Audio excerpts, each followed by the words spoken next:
Good evening, good morning, and good afternoon in every time zone, in every country, in every village, in every hamlet, in every corner gas station that has Wi Fi, I guess. Welcome to Toast AM from lovely Apologia Studios in rugged East Coast Canada, where it's unseasonably warm for, probably political reasons. Who knows? Anyway, welcome to Toast AM with my co-host, as always. Here's Dave. Oh, hi, everybody. I didn't see you there. You're right. It's probably, I think we all know why it's so warm, Paul. I think we all know exactly why. Yeah. The libs. Mm-hmm. The woke left That's right.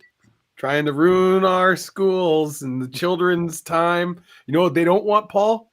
Snow angels. Ooh, they don't. That's They would right. go to any lengths to stop right. even that. They took prayer out of school next to Mm-hmm. snow angels. Yeah, They trying to couldn't- take Christ out of Christmas. They couldn't stop the snow angels, so they just stopped. They canceled the snow. Snow was canceled. Snow is canceled. Separation Your of church and move. state. Conservatives. Yeah. Makes sense. Disgust me. How are you today, friend? So, we're more normally attired tonight than normal, than last week at least. The last show we were donning gay apparel. We did. I thought we both did quite well. Well, we've unfortunately set a bar too high. Next year we'll have to lower that bar again. Or counterpoint, higher. Where are we going to go, Paul? Higher. That's a joke that you, me, and maybe one person in chat gets. That's right. But if anybody throws out the reference, I will be. We'll be impressed. Be like super impressed. Yeah, that's right. All right. So tonight we are here to talk about one of my favorite things. We are going to be talking about prophecy. Oh, I thought you were going to say sex. Yes, that we will also be awkwardly talking about that because that's the way I was raised. I also like prophecies in the church and whatnot. Yes, that's right. That is not the reference for Shanty. Good guess, but no, it's a distinctly Saskatchewan thing that you will not get. Yeah. No. Yes. Oh, the clock is running right now, by the way. I don't know if you want to. The clock is running. We got to take that off. I can't have the trivia clock running. Good call. All right. So a couple things, points of order, points of notice. This is a show where we review episodes of Art Bell's era of Coast to Coast AM, a radio show that is still on the air, but in the 90s and the 2000s and the aughts and the noughts, it was the most popular show on AM radio. And it was a delight from our past that we enjoy reliving. So welcome to that. Tonight's guest is going to be talking about prognosticator. Is that right? That's the right word. Nostradamus, Mr. Notre Dame. Prognosticator. That is. Yeah. I always remember in the Fletch movies, Mr. Notre Dame. Mr. Notre Dame. Yeah. Anyway, but before that, we have now discovered that Dave and I did some counting this week of on the show. Yes. And it turns out that we're doing okay. Unless we factor in how much we're drinking. Yeah. Oh, apparently I'm louder than you. According to that's probably true. That is probably true. Let's try that. Oh, there you go. There we go. Pumped up. Yep. Pumping up the jam. How's that, Michael? Are we roughly leveled now, or? All right. So, anyways, point is, Paul and I aren't making any damn money on this show. If we're gonna keep toasting. We don't keep it. Oh, yes. Which I guess before we get too carried away, we should to the evening, to the show, to the day. Here's the evening in the show. Here's to your 9 absolutely atrocious hockey teams, Paul, who are not going to achieve. Yeah. No, we're not talking about anything like that. Cheers. No. All right.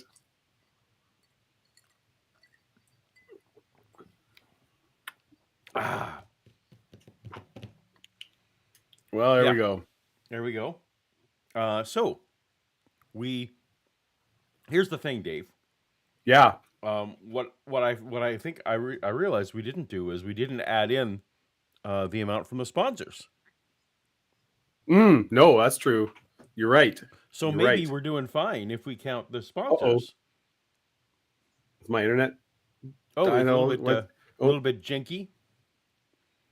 Now we're good, man. All right, we're good. Carrying on. As always happens on Friday night, everyone in your household and in your neighborhood starts Netflix and chilling, and then it's just I think that's probably it. And it uses up all the internet bits. Uses up all the internet bits. The internet is like a fixed pie. There's only so many internet bits. Mm-hmm. Unless you have a dedicated fiber line. I do not. I love this show, but I don't love it that much. I need to lay a T3 line to my house. Well, maybe you could get a sponsor that could help you with that. And speaking of which, I don't want to belabor the point because I want to get past this crass commercialism. Yes. Although, if we want to have some super chats along the way, then that's awesome and great. Yes. We deeply appreciate every one of them. But for now, let's get to today's sponsor, Dave. Yes. All right. Well, Paul, I am tremendously excited to talk about the sponsor of tonight's program. Paul, every one of these sponsors is like a child to me. I love each and every one of them like a precious gem that sparkles in its own special way. But like any parent, I have my favorites. Some of our sponsors are amazing products and services that continue to find new ways to serve the human race to the betterment of all. And some of them are dudes willing to pay us money. I enjoy expensive whiskeys, Paul, and the free market is a harsh mistress, which is another expensive thing that I enjoy. We're getting off topic. The point is that we have a wonderful sponsor tonight with a long history of providing their service on every corner of the globe. Why, I think you'd be hard-pressed to find anyone on this planet over the age of one who hasn't been a customer of theirs at some point. And so the question has to be asked. If every single person living today is already a customer of our sponsor, why are they paying us good cash money to sponsor the show? The answer couldn't be simpler, Paul. Awareness.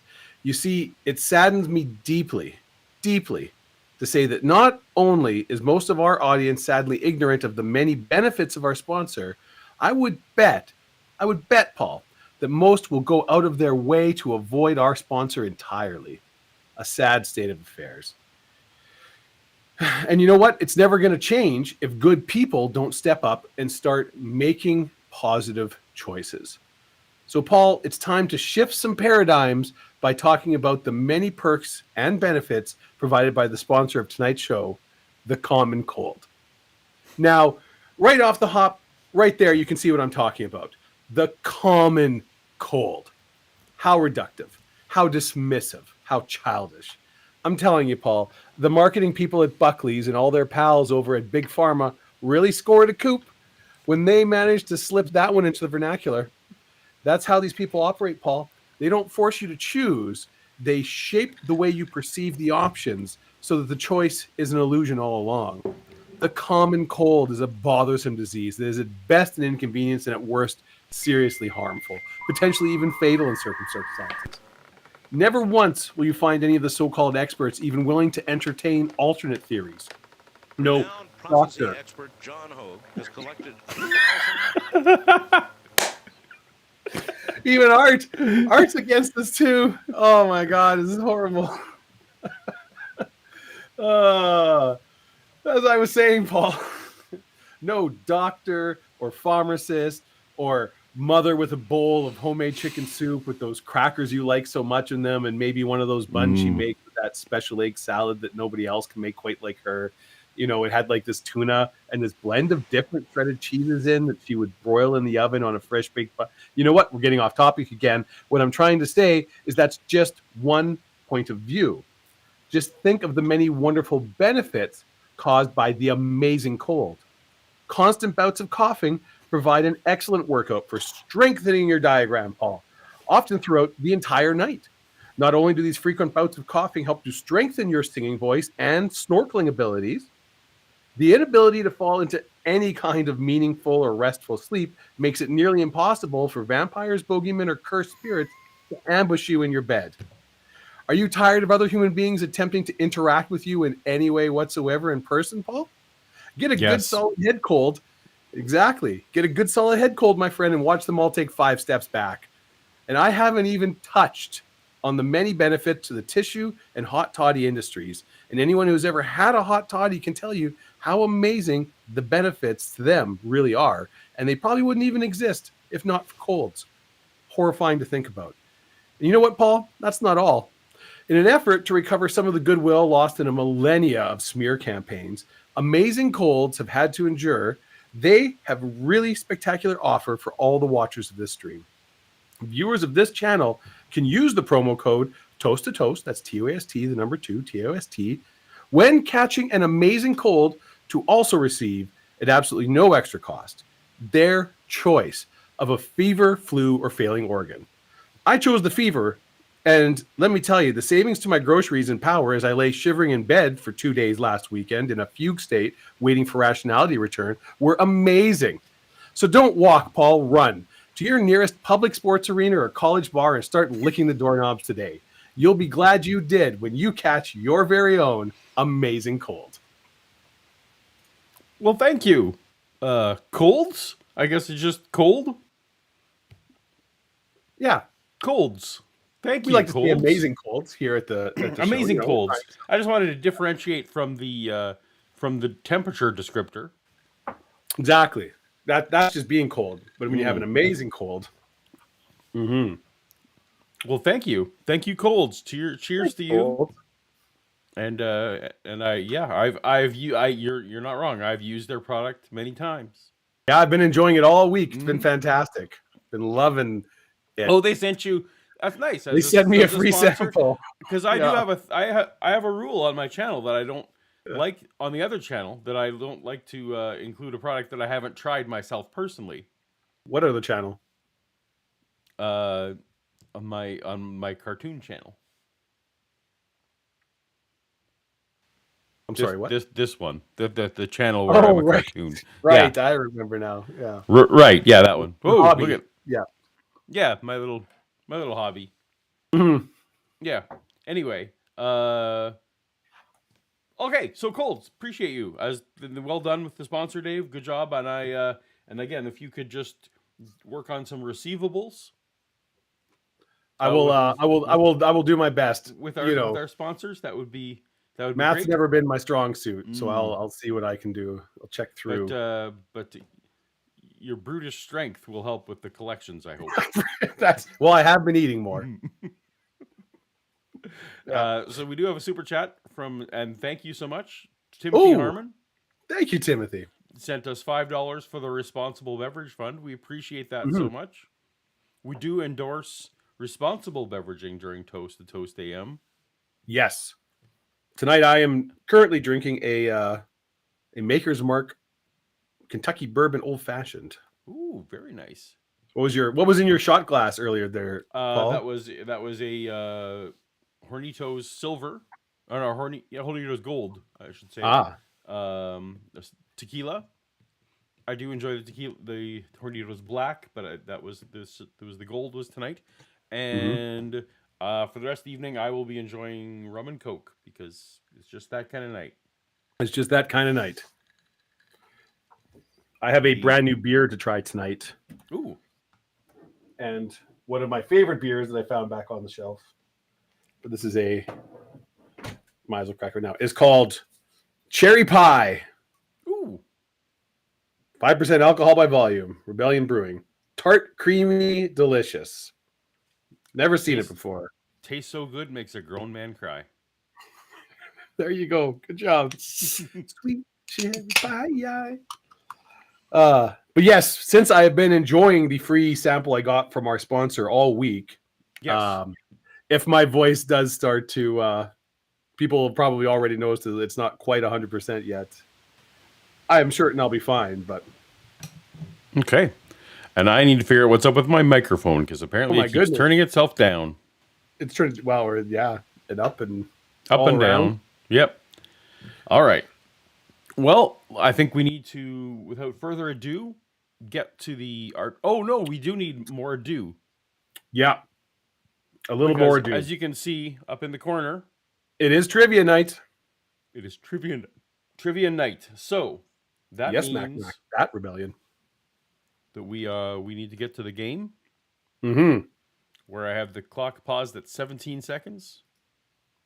Is that enough time for you to explain the rules, or do we need to? Oh, yeah, Paul, I can talk very fast. All right, here we go. All right. Simple multiple choice trivia is going to be a question and 4 answers. 1, 2, 3, 4. To play the game, all you have to do is type the number of the answer you think is correct. Only the number, just the number 1, 2, 3, or 4. Put it in the chat, and Paul's computational algorithmics will tabulate the scores, and at the end of the night, we will have a genuine winner. We'll talk about what they're going to win later. Before embracing the occult, Nostradamus spent years doing what? Studying the law in the hopes of becoming a clerk to a rich patron, studying medicine and combating the plague, serving as a midshipman in the French Navy, or perfecting his mastery of the 72 arts of the Shaolin Temple. I know which one I wish was true. Oh, there you go. I don't know a lot about Nostradamus, actually. So I'm in for a lot of lessons tonight. Well, there you go. So this might be a rough night for you, you're saying. Trivia wise, I'm out of the running. Good thing I already have a tumbler. Yes.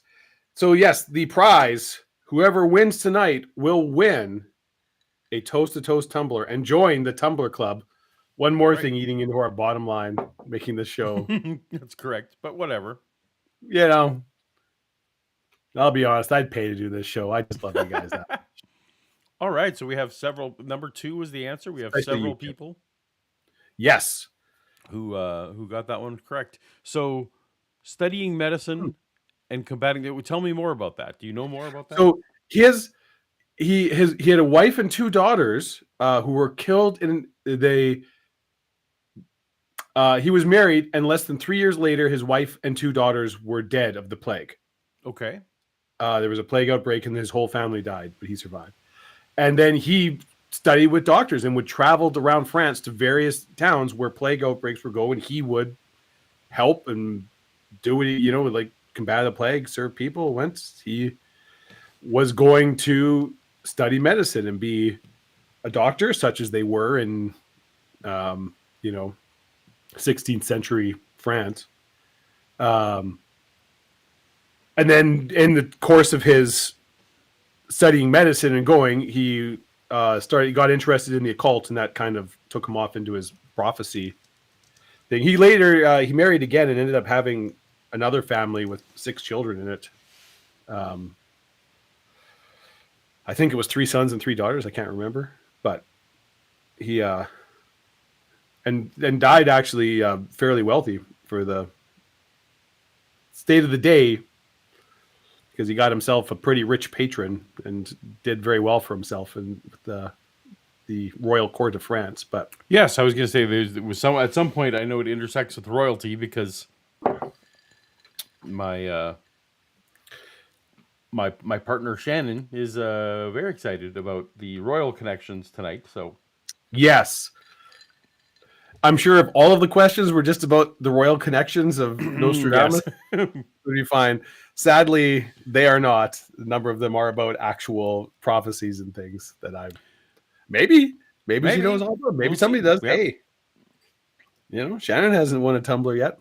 That's true. She is not. So we have another super chat from Joe Hill. Joe Hill, longtime friend of the show. Joe Hill for $5. Missed the last few, but glad I caught you guys this time. I just got done watching the Leafs beat the Flames. Wait, no, we don't talk. No, No, we're not talking about any of this stuff in a fun Friday night game. Yeah, we don't. That was unnecessary. Yeah. Unnecessary. All right. Should we get to? Yeah. And James, James, Yeah, there's Nostradamus is the theme tonight. It is no Nostradamus prizes. trivia tonight. Yeah. No prizes for bingo. No, bingo's just The just bingo competition is between myself and Dave. Yeah, and people can play along and have fun. That's right. That's just the satisfaction of a job well done. That's right. Yeah. But, yeah, exactly. All right. So let's get to. I think probably there'll be an explanation, as there often is. So Nostradamus wasn't the guest. We should be clear about that. Yes, he died in I want to say 1563 or something like that. Yeah. So exactly. So but it's some sort of let's say expert in quotes. I don't know. I have to be in quotes. You could be an expert on Nostradamus. Although I haven't listened to the show, so I don't know what this guy's saying. I believe the air date was 1998, in case that comes into play, because I believe that they are still anticipating looking forward to Y2K. Yes, right. In the episode. So let's see how these prophecies hold up, and off we go. Renowned prophecy expert John Hogue has collected 1,000 such predictions for the days to come, listed by subjects of topical interest to our times. As all humanity sits poised on the brink of a new millennium, are we headed for Eden or Armageddon, or maybe both? One to follow the other, I wonder. John Hogue is regarded if you're going to have Eden, Armageddon follow each other, I feel like that's not the preferred order. You're probably right, but yeah, I guess it really depends on the details. We're not all in control. Yeah, it depends on the details, and we're not all in control of these things. But we're getting some. Not yay! We're getting some super chats. We have. Shanty has the extra fun super chats. You can read that one, Dave. Nostradamus anti-sex. Tracy Lords was on 17 eps for 420. I see what you did there. Would you like to read? I feel like that's directed specifically to you, Paul. So I forgot both your Alberta connections. My apologies for bringing hockey into this. Well, Dave and I both lived in Calgary for periods of our lives. And that's all we need to say about that. One of us is a traitor. Yep. One of us. Although, one of us. Not really, I guess to be fair. No. I was born in Calgary, so if you had been born in Calgary, then you would be a hockey traitor. We both cheer for the hockey team closest to where we were raised. Yes. Yeah. So that makes sense. Yeah. All right. Well, let's get back to Art. Is one of the world's great experts on Nostradamus. Art's kind of quiet. And here he is, John Hogue. Welcome back to the program. Great to be back, Art. Good to have you. Okay, John, where to begin? Well, let's begin where. You remember the little promo you did for me last week at the end of last week? Yeah, about Y2K. Actually, that little passage from Nostradamus might be a great way to start off our discussion. Precisely. Explain it the way you did then. We were talking about, of course, Y2K. We talk about it a lot on this program, whether it'll be something or nothing. And the fact that large portions of the electrical grid could go down, if not here in other parts of the world, it certainly could happen. And then you came in. Yes, it's it all. I feel like we talked about it at length in a previous show, but we have. But but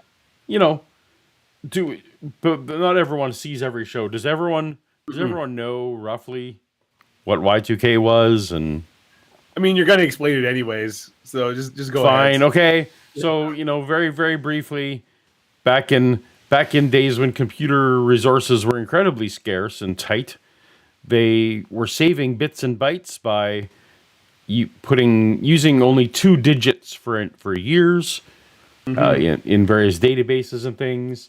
And saving space was that important. But yes. And then, of course, it came from when it was moving from 1999 to 2000. Suddenly, that when you have only 2 digits to express it, then the computer doesn't know if 0 means 1900 or 2000. So a lot of software had to be upgraded, and there was a lot of hype. And oh, we forgot the timer. Oh, the timer. There was a lot of hype around whether or not that people were extrapolating worst case scenarios for certain computer systems that might stop working when the year change flipped. And that included, of course, some of the legacy infrastructure systems in the Western Americas, included like your phone companies and your power grids and your a lot of airline stuff. A lot of airlines, even nuclear launch stuff was all built, huge problem in telecommunications. Then that's actually was a lot of my first job experience was doing Y2K program conversions and stuff. So, anyway, the doomsayers were anticipating that perhaps this could cause massive societal failure, falling out of the sky, right? Exactly, gas and electrical networks collapsing. Yeah, yep. So, and then of course, it turned out to be mostly nothing. The question is, would it have been nothing if people hadn't have panicked, or was it nothing because the proper precautions were taken? I suppose that's a thing we'll never know. Yeah, I mean, I feel like we do. There was it was a real problem, and significant effort and work had to be put into it. I guarantee it would have, if nothing had been done, it would have caused all kinds of issues. But the work was done and it was fixed up and it was fine. But so it's one of those things where it's like both sides are right in a way. It's like, yeah, this is a huge problem, but we know it's a problem, and then we spent a couple of years and money and time and fixed it. Before the problem became a problem. It was an issue. We fixed it before it became a problem. And hey, look, there we go. Which is actually kind of, yes, I'm apologies to everyone about the audio. I'm trying to keep on top of it here.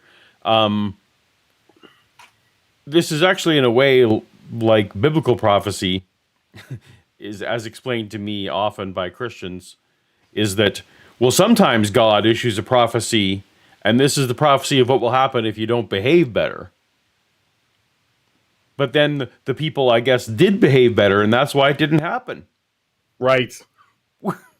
Which is the entirely unfalsifiable. Oh, well, yeah, it didn't come to pass, but that's because everyone behaved better. So yeah. All right. Well, and again, my little audio interface is going up and down and up and down. I don't quite know what to do with that without rebooting the whole stream. So apologies to everybody. I'm just going to try and keep on top of it. All right, back to the show. Or not. Or not. Starts with the dating Nostradamus' prophecies. It's very specific about talking about July of 1999, and then following that up with a description of an eclipse that would happen at the end of the cycle of centuries. And then he goes about describing where the shadow of the moon would pass over Europe, over Flanders and other areas. And of course we saw that occur. Yeah, so it's the only eclipse he could be talking about. Speaking of Flanders. Yeah. Are we talking about Ned or the fields? I was thinking of the fields. Okay, yep. Just from where I live, we're half an hour away from Remembrance Day, and I know it's Veterans Day tomorrow. I want to remiss that we just wish everyone a happy Remembrance Day and Memorial Day and all those things. And thank you to everyone, and thank you for your service for those who are former service people. Yes. Or current former service people. And our thoughts are with people around the globe right now, and we're not going to say too much about it, but our thoughts are with people who are fighting the good fight around the globe right now. So, yeah. And that's all I had to say about that. And families that are suffering for those they've lost. Correct. Yes. About because a cycle of centuries is a millennium. So after that, he then says, and then there shall be in the month of October some great movement and transference. And it will be such that one will think that the Earth has lost its natural movement and that it will be plunged into an abyss of perpetual dark. There will be initial omens in the spring of 2000, and extraordinary changes in rapid succession thereafter. Reversals of kingdoms and mighty earthquakes will increase. This will increase with the new Babylon, which may be an allusion to Iraq. So, lots of things there. Well, reversals of kingdoms, Dave. Yeah. So I actually read a number of Nostradamus prophecies this week as I was writing trivia and prepping, because I'm like, well, I want to read the actual prophecies, or at least not all of them, because there's so many. Like, there's books of them, but some of the more famous ones are going. And I mean, I've got thoughts we can get later, or whatever. Yeah. Many of them, I feel like my opinions will become expressed as the trivia. Okay, all right. So we're gonna save that. We're saving that for trivia. So but I will say, some of that every now and then he busts one out that's like, specific. Like, we'll name like a specific place and year. And like, something's gonna happen here or then, and everyone's like, oh fuck, well, and then it did. So I can see why. It's like, out of all of the prophets that have come and gone through Europe, or in the time that Nostradamus is kind of like the guy, right? Because there's a couple things where he's like this, and you're like, holy fucking fuck, this like, that's actually you did, like, whether it was whatever you want to say, luck, coincidence, you just throw it, whatever. It's like, nope, you just said this thing, you called a shot to the bleachers, and then you hit a home run into the bleachers. So, it's easy to see why somebody looking to be like, nah, this guy's legit. He's the real deal. Yeah. Of course, even in the Bible, you're supposed to be judged by your misses and not your hits. Mm-hmm. But, yeah. All right, so we're reserving judgment on the vagueness of reversal of kingdoms until later. But all right. Many of the we'll okay. All right, fair enough. Well, now let's take it the next step. When you were on the other day, you said, imagine a prophet like Nostradamus looking ahead and into the future and being used to seeing light, and then one day in his vision looking across the world and seeing large portions of the world go dark. Yes, it would be like, could he have been seeing Y2K? Well, I think it could definitely be that. And as we said last week, he in 1555, just the ability to see something that we take for granted, but would be simply fantastic in his time. The great skyscrapers and the half-moon coastline of Bombay, or the great skyscrapers of Shanghai, all going blacking out all at once. And seeing such a thing, he might misinterpret his signs and expand on it, and think, my God, the world has gone in blackness. The movement of the cars and everything gone. And maybe he has overshot his visual sight. It may certainly see huge areas of Asia. In fact, even today they're talking about the red phone between the Pentagon and the Kremlin still is not Y2K compliant between Russia and America. It's still... What does that mean? No. I worked on telephony at Y2K. Mm-hmm. There weren't individual, and there weren't individual phones that had like this. No, it was a whole phone system. Yeah, and yes, they had phones starting around then started to have computer chips in them, but by that time, no. Certainly not on a dedicated Kremlin White House phone line, which is a real thing that was made in, I think, the 60s. I can't remember if it was the 50s or the 60s. It was one of those two. Definitely wasn't relying on any kind of internal computer chip. This was a straight up copper Alexander Graham Bell, where exactly. All right. Large tracts of Russia. And I heard they were hooking up a special line. Yeah. Because of that, because it might not be Y2K compliant, and we're going to be talking to each other. I guess while I mean, it's conceivable that the carrier, like there would have needed to be a phone carrier of some sort. It's conceivable that, yeah, it seems like the government. Yeah. Anyway, whatever. I honestly don't know. You know what he brings up? Did you ever read any 2001 or I think there's 4 books in the series or the Arthur C. Clarke? I read all of them. Yeah. There's 2000, 2001, 2010, 2061, and 3001. And 3001. Yeah, I read. Anyway, carry on. And in 3001, because in 3001 is the one where they find it's not who's the other astronaut? The one that Hal pushes out and just like cuts the back of the airline on the suit when he's Russian. It's just Chekhov's. No, he's another American. There's the 2 Americans that are on the original 2001. Oh, right. There was there was Dave. Dave and is it Scott? Adam? Somebody in chat probably knows, but so they find his body floating in space, orbiting Jupiter, and just like a random sort of passing spacecraft, he's brought in, and because it's 3001, they have the technology that they bring him back essentially to life. That they can heal him, his frozen body. They can heal the damage to his brain. They can bring him back, and of course, the world's a much, much different place. And they talk about how anybody transported 1,000 years into the future, like essentially the world you're looking at is magic. Okay, yeah.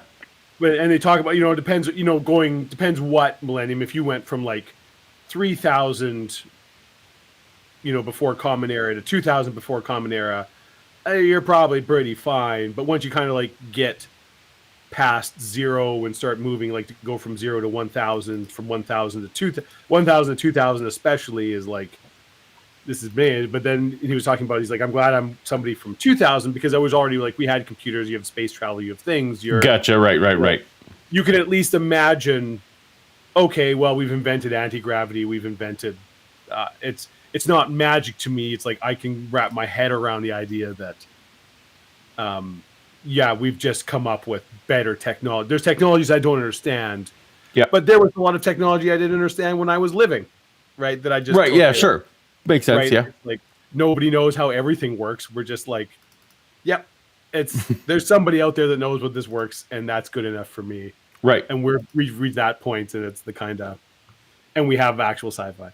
I don't know where I'm going with this. It's a good book. Anybody who wants to should read. Okay, I was waiting for the point, and no, we didn't get it. All right. Well, we were way back before he was talking about Nostradamus. If he was able to see modern skyscrapers and stuff, and how you would interpret that, and that was yes, I think our world to somebody from that period would be baffling and strange and full of crazy demon magic or something.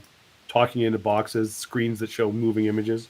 I'm going to call that we should. I'm going to call that we should do the trivia after my long rambling story. Yep, because the trivia clock's almost at the time, and we started a little late anyway. So let's get back to. Let's do it. Not that. Let's get to. We're just batting it out of the park tonight. Well, that's just normal. That's also, I'm playing the trivia game that Dr. Tapioca Weasel is so nicely. Oh, is it a trivia game or a? I'm going to say my rambling story with futurism. No, bingo. Sorry, the bingo game. Bingo game. Also, there's extraterrestrials in the Arthur C. Clarke series, so I'm ticking that off too. That's fair. I don't think it's fair if I can just say things. Get to your reading. Nostradamus predicted the death of King Henry II of France 4 years before it happened. How did King Henry die? Syphilis? Stabbed twice in the head during a jousting accident? Savaged by a boar on a royal hunting trip? Or beheaded by Maximilian Robespierre? You remember Maximilian, don't you? Oh, he was in camp. I'm not going to give it away, but at least one of those is from Game of Thrones. Unless Game of Thrones stole it from someone else. I mean, yeah, I'm going to let you know a little secret. A lot of Game of Thrones is stolen from something else. I don't know if you've ever heard of a thing called the War of the Roses. Yes. Oh, I just know it. So my chat just kind of froze and then all of a sudden skipped. I'm like, why isn't anyone saying anything in chat? Turns out they have been for like 15 minutes and my chat just wasn't refreshing. Oh, well.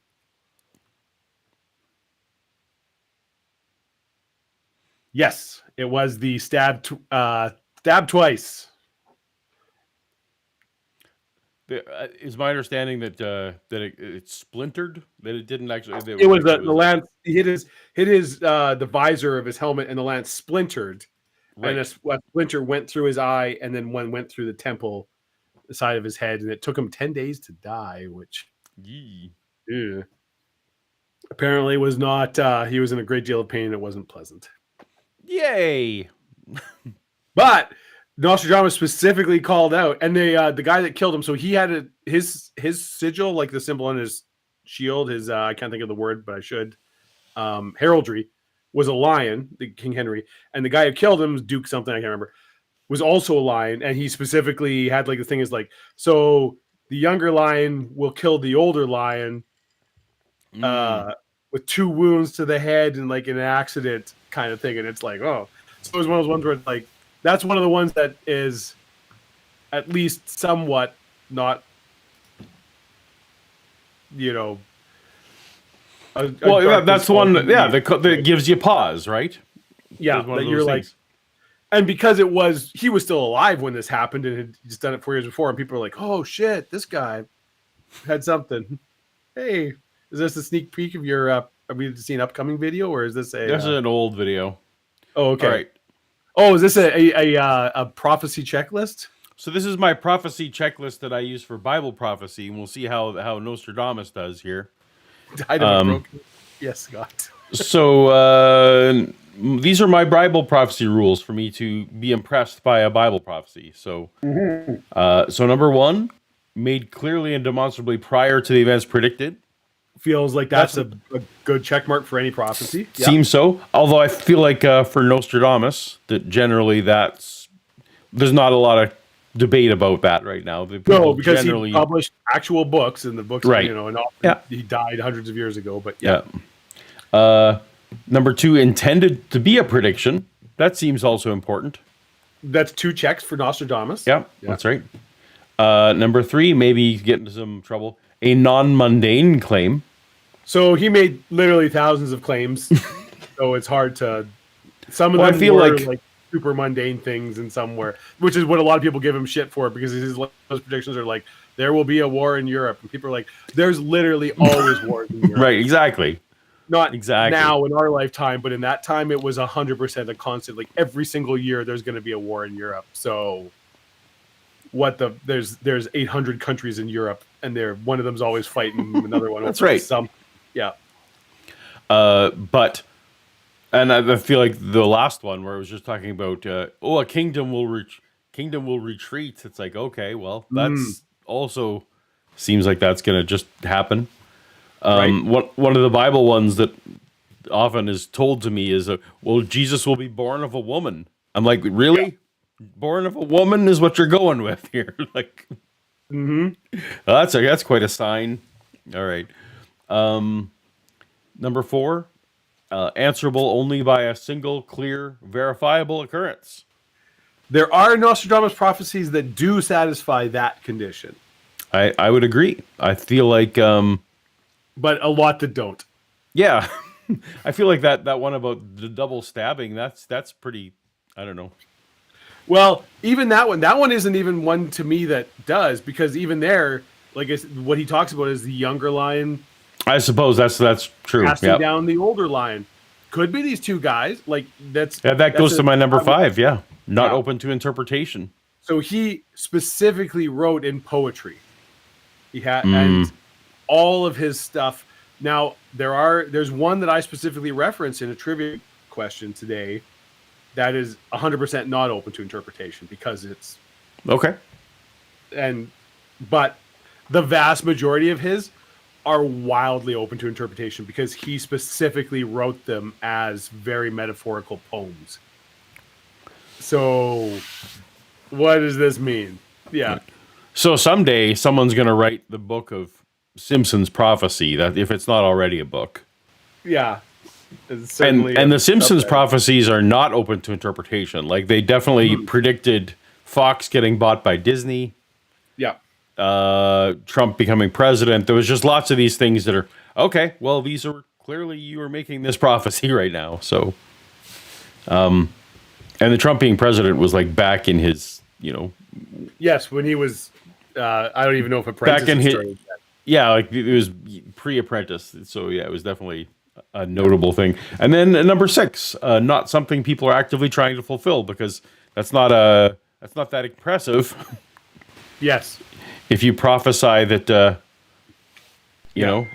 students will pass the SATs or get whatever, right? It's like, sure, this is something people are driving for. This is not. Yeah. Or there's better examples, right? I mean, exactly. I know what you mean. So anyway, these are my criteria for. So I just thought it was interesting. Maybe it'll come up later. These are my Bible ones, so we'll see how they. You can all hold me to no double standards when it comes to Nostradamus. I'm not going to hold you to anything, Paul. All right.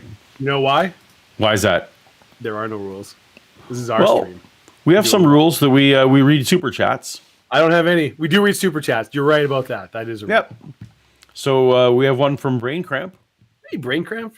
You're starting with the wrong presupposition. You have to start with les prophecies. I don't know what that is. I don't know what that is. This is going to be for anybody who's genuinely interested in this. This is going to be a sad night because Paul and I are shockingly. I'm a little less ignorant than Paul, but I'm still incredibly ignorant. Exactly. That is my claim. That is the level of knowledge I profess to have about Nostradamus and European prophecy in general. It's shocking ignorance, absolute and total. However, I am excited because if we stick around long enough and if we do well enough, we will be talking about human sexuality, and we will be talking about dozens of messiahs. So what you're saying is I need to shut my mouth so that we can get through more of this. Correct. Less rambling stories about Arthur C. Clarke. Exactly. All right. So we have also Joe Hill. Thank you for gifting a membership. We appreciate you. Someone, thanks to Joe, will have joined the Black Box Club. All right. Partying at midnight. Our president and Boris Yeltsin will be on the phone saying, "How's it going there?" I doubt it. Same people who say the nuclear reactors in Russia will be Y2K compliant. It doesn't make me feel very confident. But I wonder if they've done any testing. I don't think Chernobyl was related to Y2K, was it? Well, no, or any. I'm not sure what they think is going to happen in these reactors. Okay. Moving on. Yeah, the rest are now. I know that there have been problems with John, how to put it, reports that are not. I actually watched the HBO Chernobyl series again this week. I watched it that's such a good show. Times. It's so good. It's so good, and I know historically there's inaccuracies and blah blah blah blah blah. I've heard enough bitching from people who nitpick me that is like, shut the fuck up. This is amazing, and anybody who doesn't love it needs to go away.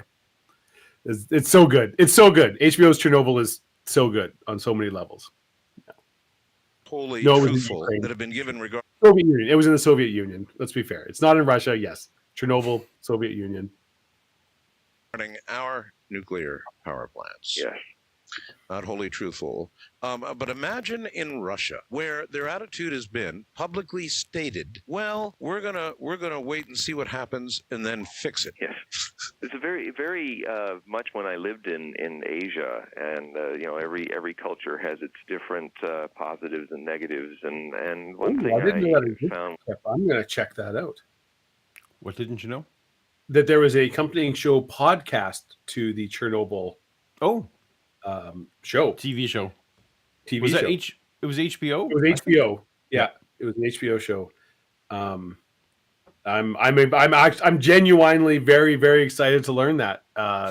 So I'm gonna check that out, Kip. I assume it was like input from the creators and go.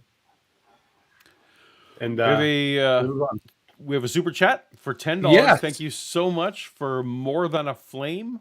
More Than a Flame. We love you. Just want to say thank you. I appreciate you both. Much love. And back That's at so you. nice. We appreciate you too. Paul and I have grown distant and cold lately. So like your guy, we both like you. That's right. You're what's You holding. generally the audience. This is like the so. kids holding a bad marriage together.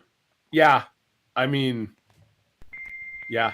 Neither of us wants to split. We don't want to split the audience. We know it'd be hard on you guys. If we only own one car. It's like every second Friday there was a different coast to coast show on 2 different channels. I mean, I know you get 2 Christmases that way, but it's just.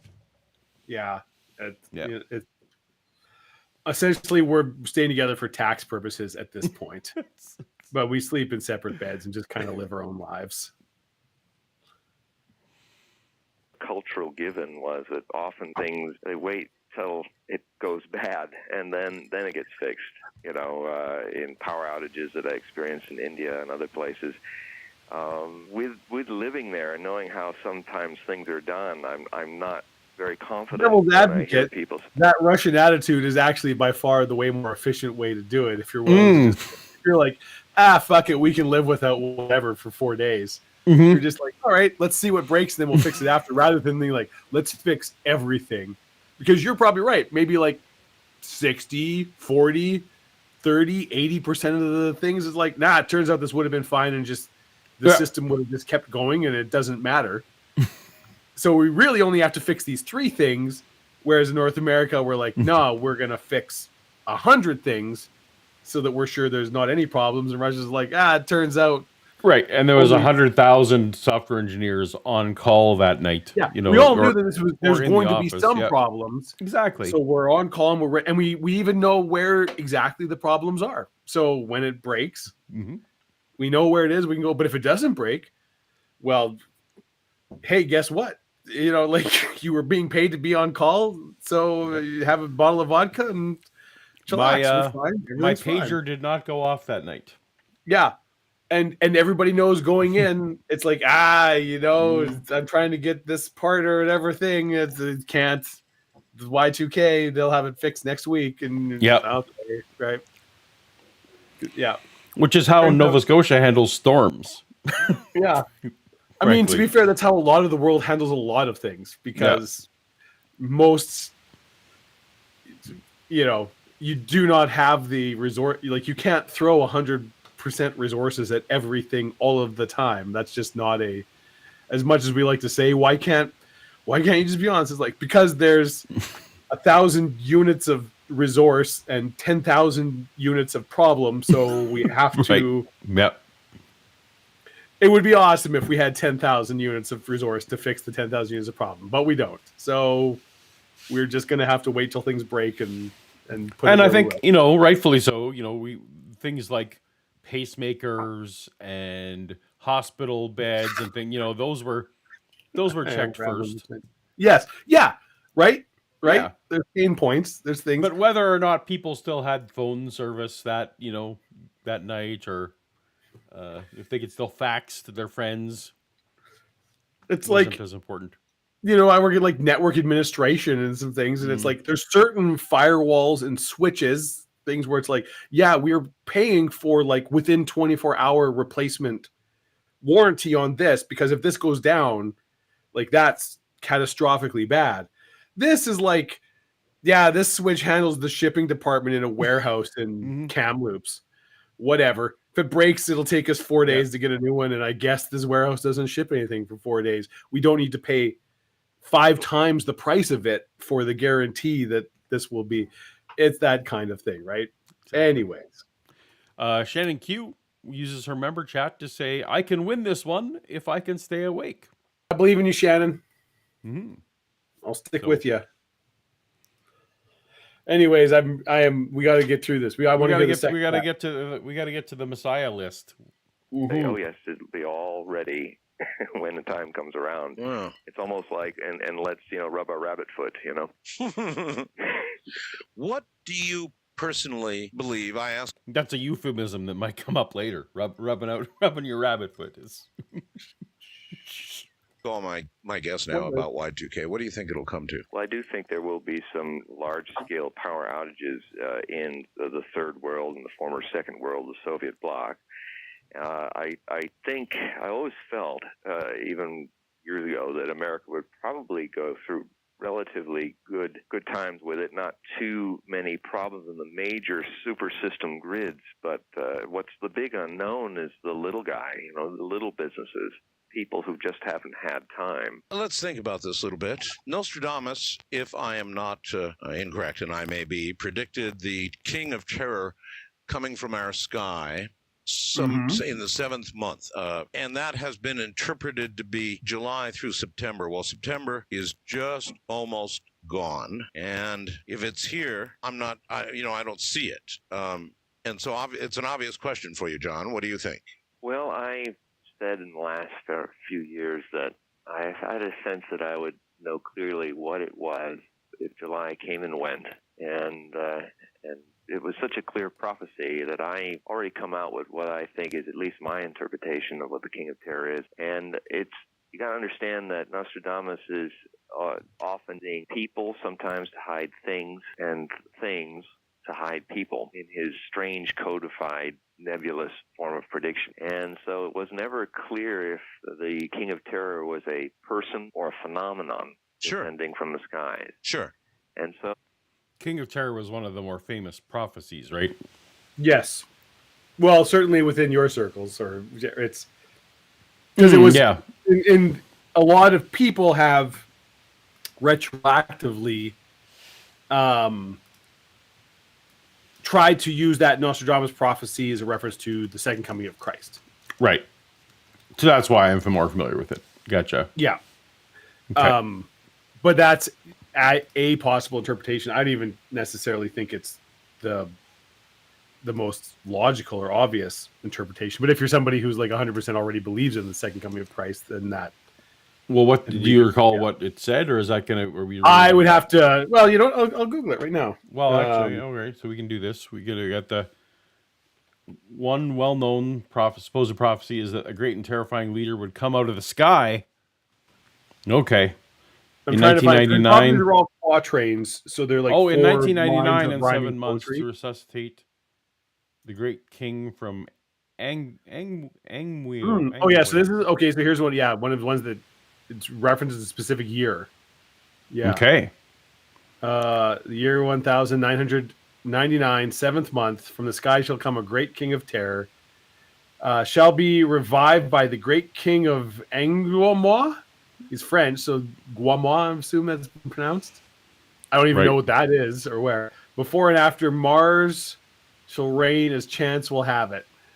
So that's a pretty good example. That's even more because there's a specific number in there. Right, Most right. prophecies do not have like an actual. So if it had just been some year in the future, and then the rest of this, so you could read that and make it be pretty much anything you.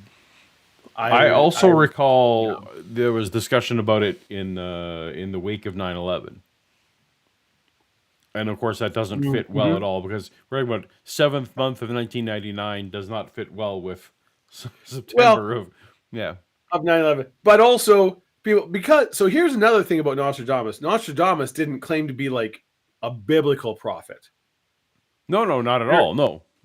So he himself and nobody else has ever been like, this is 100% accurate or none of this is true.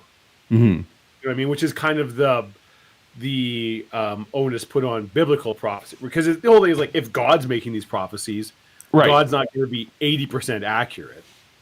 That's nonsense, right? But so people are very much willing, generally within sort of Nostradamus-y or prophecy. He's not the only prophet. Circles being like, if you're only 2 months off, that's like, nah, you nailed it. Like. To be fair, if you're predicting something from 1555 and you predicted it in July of 1999 and it happened in September of 1999, I think most people are willing to be like, yeah, no, you got that. That's fine. That's close enough. We'll give that one a pass. Maybe you forgot to calculate leap years over 500 years. I don't know. I think Kip is asking who's ever claimed to be biblical prophet. I think you're forgetting about Jesus, who who said was it not a prophet is in his own hometown, a prophet is not accepted? Is that not a Yeah, I would say and not. Jesus was applying that saying to himself. So obviously, Kip, since we have all the words of Jesus, recorded completely accurately in the Gospels, you're wrong. Yeah, I'm sorry, Kip. Yeah. So with that said, you are the prophets. I am not.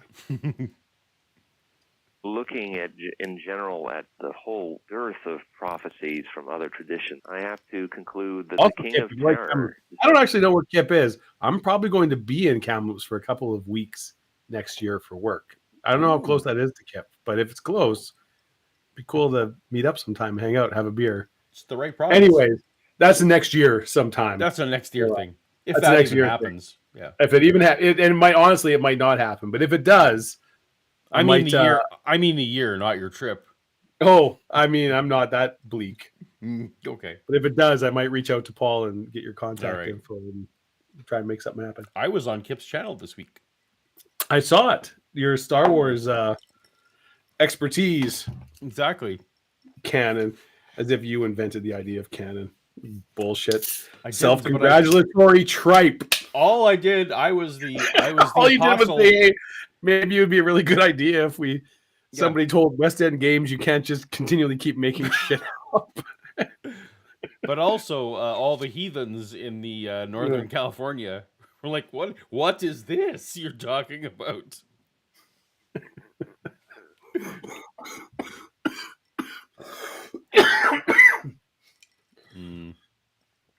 All right, carry on. From the skies is our climate going out of control. It's global warming. And perhaps the Antichrist is, in some respects, our anti-consciousness. To explain that, wait, anti-consciousness? Yes, of course it is. Of course, the Antichrist is actually our anti-consciousness. Oh my God, that's awesome. Yeah. Further, it would be, up to this time, Art,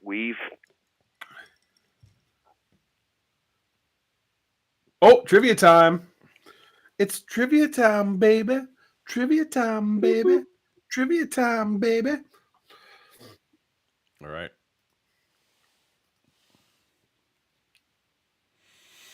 Okay. We'll wait for the clock to tick down. We have to wait for the clock. That's at 7 seconds. We're currently drinking Winterbeard, which is a delicious beer for anybody who likes stouts. Double chocolate cranberry stout. Read your question, Monkey Boy. Though he is said to have spent most of his life in fear of the Catholic Inquisition, his one brief stint in prison was for breaking a royal decree banning what? Purchasing salt that did not have a tax collector's wax seal on the barrel. Publishing a book without obtaining permission. Public drunkenness during high mass. Or opening a portal to hell for purposes of commerce. Wow. Yeah. We definitely need some taxation on that last one. Well, I mean, that's why, if you want to just for casual day travel, that's fine. Right. But I feel like, that's... You got if you're for commerce, you got to declare that shit. A good tariff. Yep. Mm-hmm. I hope it's not B. Well, B is not an answer, Paul. Well, 2. So it's not 2. We'll go with 2. I don't mean. I mean, I hope it's not 2. Is what I was saying. I've kind of got bad news for you then. Oh, it is 2. People just couldn't publish books. Huh? So the whole Amazon self-publishing. Any book you wanted to publish, you had to get permission from a bishop. But it wasn't the church enforced. That was the government's just like, well, we can't just have people publishing books. Somebody has to vet these. And it'll be a bishop. If you can get a bishop to say it's okay, you can publish your book. Is this was like the early comics code? Yeah. But I can't remember. It was like, so he did it. Like he published his prophecies. There is an actual book. I think it was like 2 weeks in jail or something. Like it was one of those things where it's like, well, you did this, so we catch you. But it wasn't a particularly horrible thing. It was one of those like, yeah, you broke the laws, whatever. Oh, yeah, got you. Okay, no one goes do your to month, jail. do your month of community service. Gotcha. And Like no one's yeah. in stocks over. No, it was over it was self-publishing. Yeah. Okay. Yeah. You and I should talk next when I'm seeing you soon, and so yes. Remind me to talk. We have Neozoic stuff to talk about. Oh, really? Mm-hmm. Are you gonna write a good one finally? You get that's a lot of pressure, Dave. That's a lot of whoa.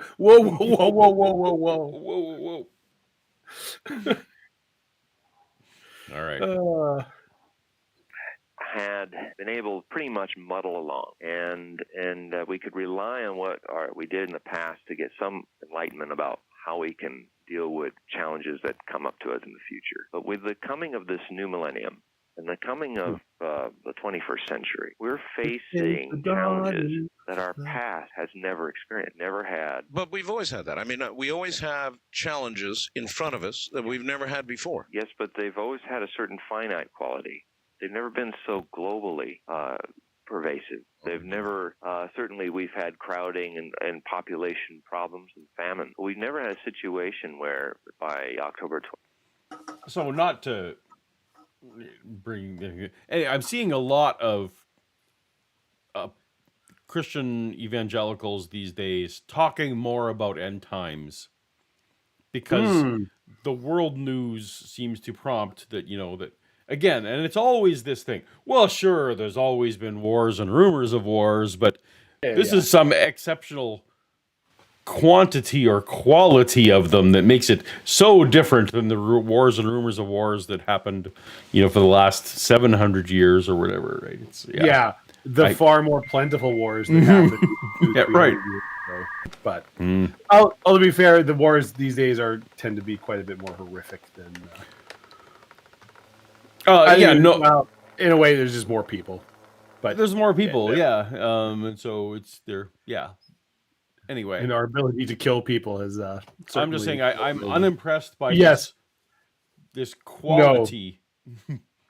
I'm not that old, or at least I like to think I'm not that old. Beard, grayness, notwithstanding, and within the span of my life, I can think if this. What you say is true, that this is a thing now in the church, because I'm not so tuned into the church anymore. This would be the third time in my life that it's like, oh boy, look at all these things that's all ticking, and it makes me laugh because what you will about the scripture. Paul wrote about this in Corinthians. I can't remember when, where he's like, people are like, this is the end times. This is the 2,000 years ago. He's like, people, for fuck's sake, chill out. Not everything is, filling the prophecies, and this isn't. And 2,000 years ago, a guy writing things that are in the Bible is like, you all need to relax about this. And still, within my lifespan, multiple times it's happened that people are not relaxing about this. That we have no chill. That's like, it made me laugh when I was a Christian. It makes me laugh now. That there was a lot of people in the church that you weren't there at the time, but the 88 reasons why the world was going to end in 88 was a big deal around our. I remember it. I wasn't in the same church as you. Yeah, you were just in a different city at the time. But, I was in Calgary then. Yeah, and I remember our pastor being. We were all super excited about the Winter Olympics in Calgary at the time, so we were worried about the I think. But I do remember my pastor actually getting incredibly frustrated. It's like, stop it. Stop it. But it's not. Yeah. All right. Ryan M. Odom, contribution to the Irresponsible Drinking Fund. Ryan. Thank you, Ryan. Appreciate you. Yes. You know what, Ryan? You and I, same page. We're there. That's right. And I think that I missed. Did we have we had a gifting? I think. Dr. We had a gifting of a membership from Dr. Tapioca Weasel. Appreciate you, Dr. Tapioca Weasel. Yes, bingo creator. We should probably throw that bingo link back out in chat again. Somebody. Oh, in chat. Yeah, in chat. On the screen doesn't help as much. No. I'm actually doing not bad. I got 3 in a row checked already. I got 3 and 2. You're incredibly generous with yourself about interpretations. Power grid? So Nostradamus was all on right. Okay, well, grid, that's pretty good. and futurism. Oh, prophecies on mine. I haven't even marked that. Y2K. Oh my goodness, I'm way behind. I have a really good card actually. Okay. I don't know if Dr. Tapioca Weasel has the oh, his thing even has called words. Man, his bingo is pretty good actually. Paul, have you looked at it? I have not. No. Because it shows you the called. No, what just happened? I just lost my bingo card. I like hit back or something, and now it's frick. I had on my third monitor. Oh no! Right. But it third shows monitor. You. Oh no, there it is. Oh, have you never seen my setup? It's not yet. Technically, I have 4 monitors because I have a television, a 40-inch television on the table that's over there. That is the map table for my D&D games. I could whatever. I'm not going to share the screen with you. But all right. It's here's what I'll do though. I'll take a picture for all the people at home. All right. Well, I'm going to continue with art while you do your rambling. Rambling, yeah. Play more. People. That's a whole billion people in 12 years. The estimate is another 11 years we'll see the 7th billionth child, another 11 years after that, the 8th. And so it's not like they're new challenges, but maybe it'd be better to say they're more magnified by our numbers and by our need to consume resources. We've never cut down the rainforest before, so we've never seen what that might do to change the climate. We've never released all the unknown. 60% of the organic matter and life forms of our planet live there. So 60% of virus. What's that? My desk is going to cause physical pain to you. I feel it a probably little bad will. even sending that picture. Paul and I have very, very different attitudes when it comes to clutter. Certain things. Clutter being one of them. Yeah. I honestly feel uncomfortable if there isn't some. If it's something's too clean and sterile, I'm like, that's not lived in. That's not right. Yeah. And diseases we've never. Bound in chaos. I thrive. Send me a picture somewhere. I did. I sent you a picture. I think on. I thought I sent it on. All right. Well, we'll see if Mark Zuckerberg ever feels like delivering it.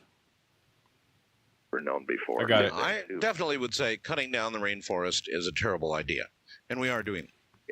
And so these are like we've always cut down forests. I mean, this isn't anything new. I know, but not the rainforest. Not like the whole thing.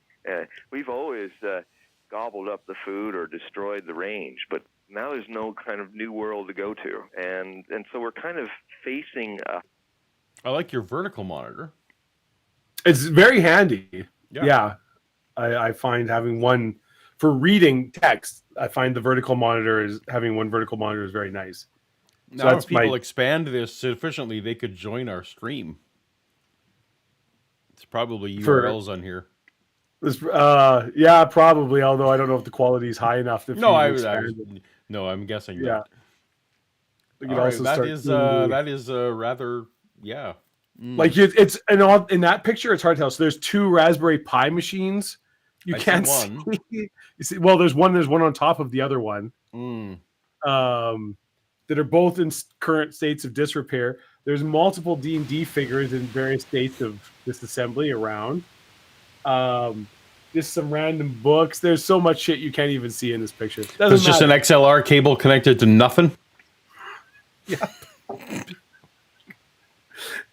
A non-functional XLR cable.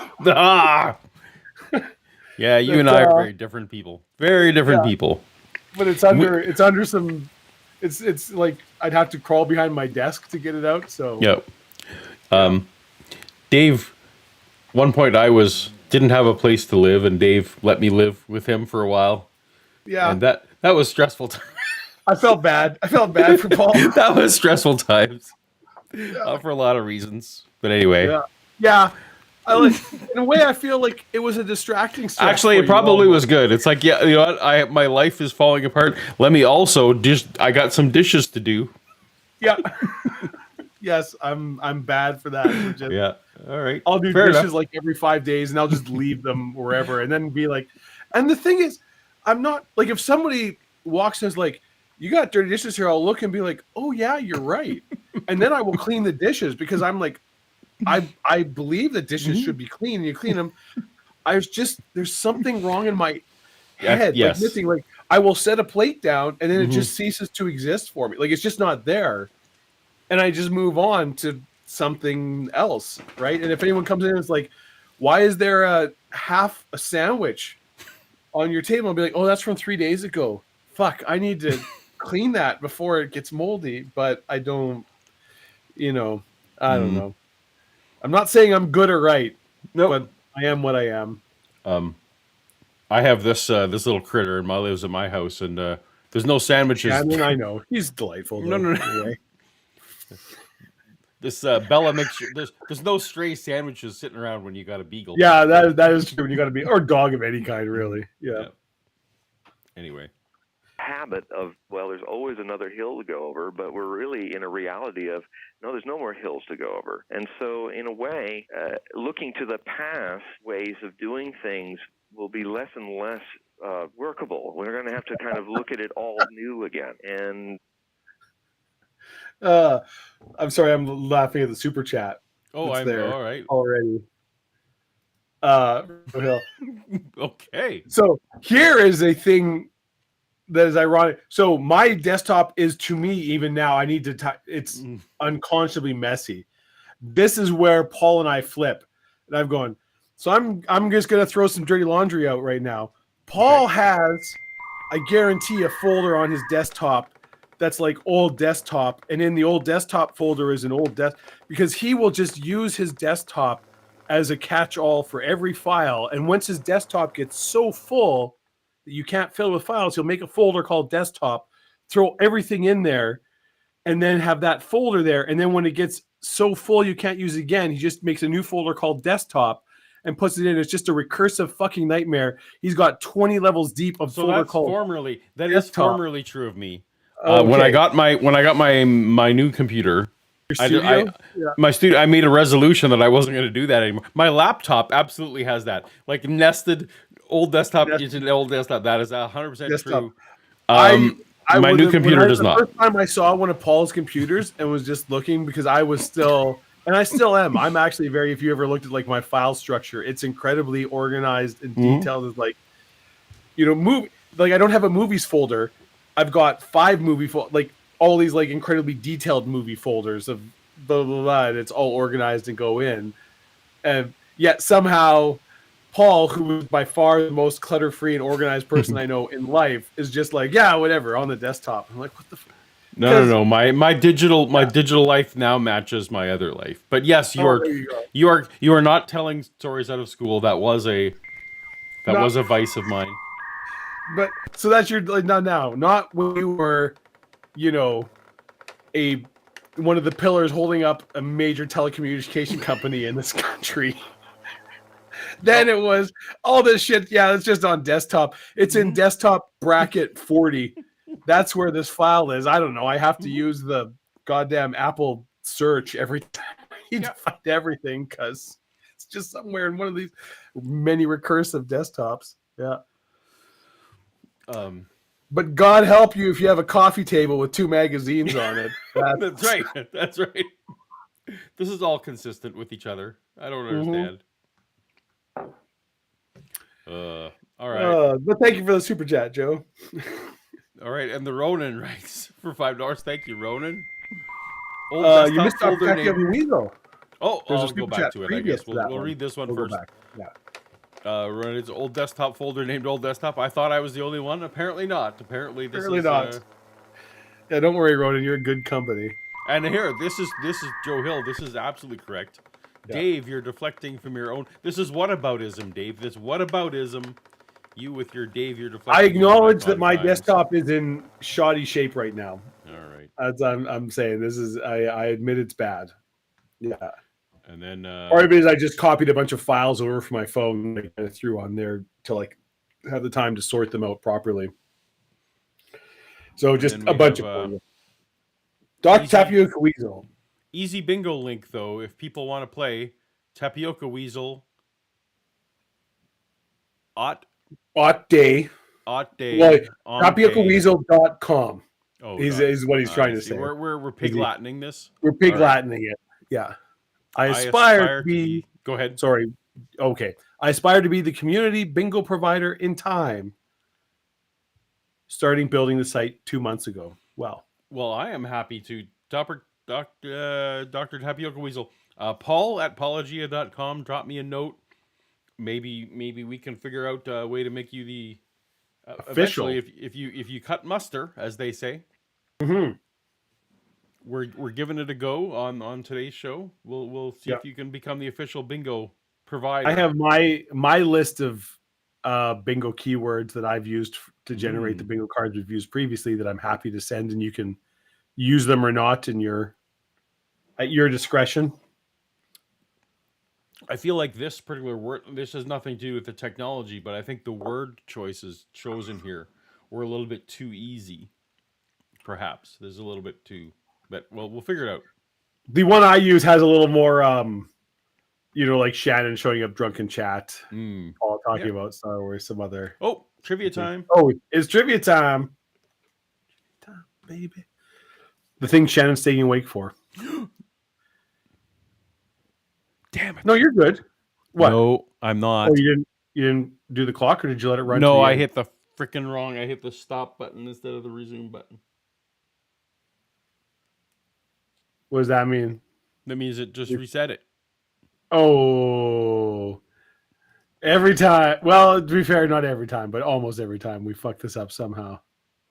Damn it! It's just these buttons. It sucks. Oh shoot! All I was doing was trying to activate the window, and it made it. It went. We don't remember what the score was. Do you have a screen cap of the score? Do we know that? No, we don't. No, it's gone. It's gone. Kip was doing well. I remember that, but golly gee. I'm sorry, everybody. I guess we're just gonna play through the questions again, and hopefully everybody remembers and get them right. Sure. Is that what we're gonna do? Before embracing the call, Nostradamus spent years doing what? Studying the law and hopes of becoming a clerk, studying medicine, everyone should pick that one, and combating the plague, serving as midshipman in the French Navy, perfecting his mastery of the 72 arts of the Shaolin Temple. But anybody who chooses 4 will have a special place in my heart. I don't feel bad, Paul. People don't pay for this stream, you know? All I was trying to do is activate the freaking window. Someday we'll get this right. What we need to do... We did it right on Halloween. Somehow. We did it right. We have done it right a couple times. This is why we need to hire a producer. If we weren't already losing money on alcohol on every episode.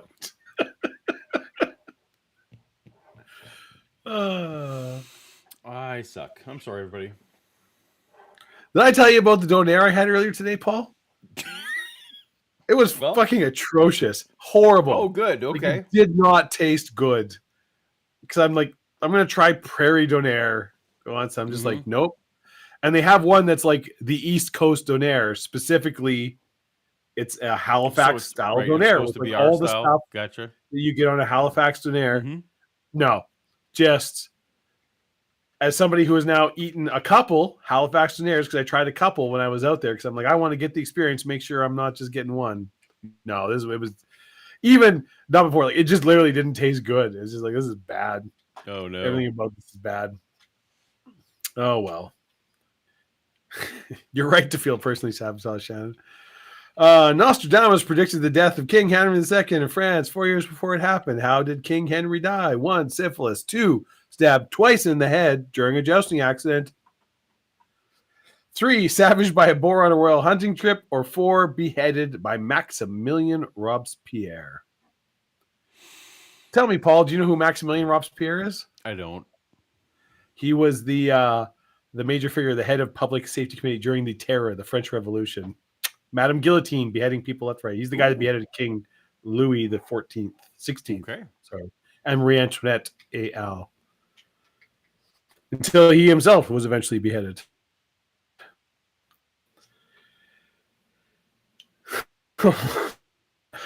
Consolation super chats to Shannon after we screwed her. I'm using we here in a effort to make you're Paul being feel very better. generous in sharing blame on this. All right. Though he is said to spend most of his life in fear of the Catholic Inquisition, his one brief stint in prison was for breaking a royal decree banning what?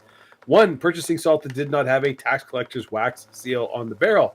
2. Publishing a book without obtaining permission.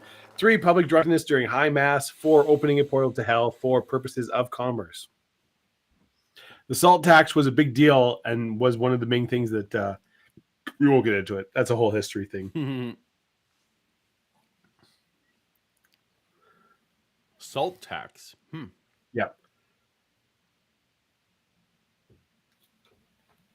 Let the salt pay the salt tax. That's what I say. That's what I say. I pay the Homer tax.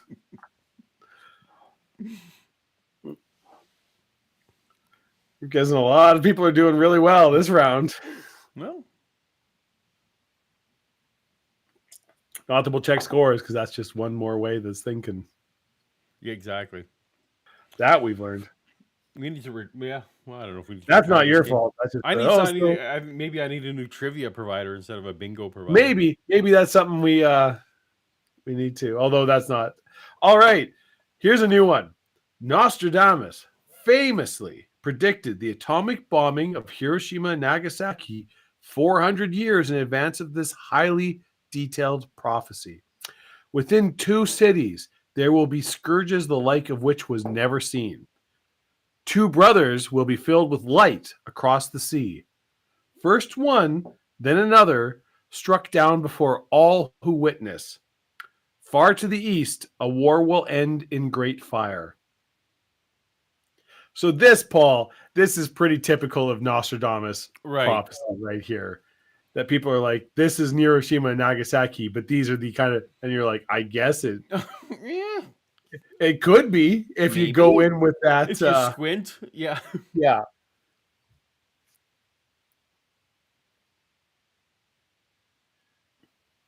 All right. Well, I'm going to go with C. Let's see if C is right. Number 3. Oh, I was wrong. Number 1. It was number 1. Yeah. Should we just do another one right off the hop? Sure. Because we've kind of just, Off we go. Queen Catherine de Medici believed strongly in Nostradamus and eventually made him counselor and physician in ordinary to her son. How did Catherine and Nostradamus meet? 1, he was the world's most prophetic gigolo. 2, to treat her hemophiliac son who was near death. 3, she wanted to consult him regarding potential war with Austria.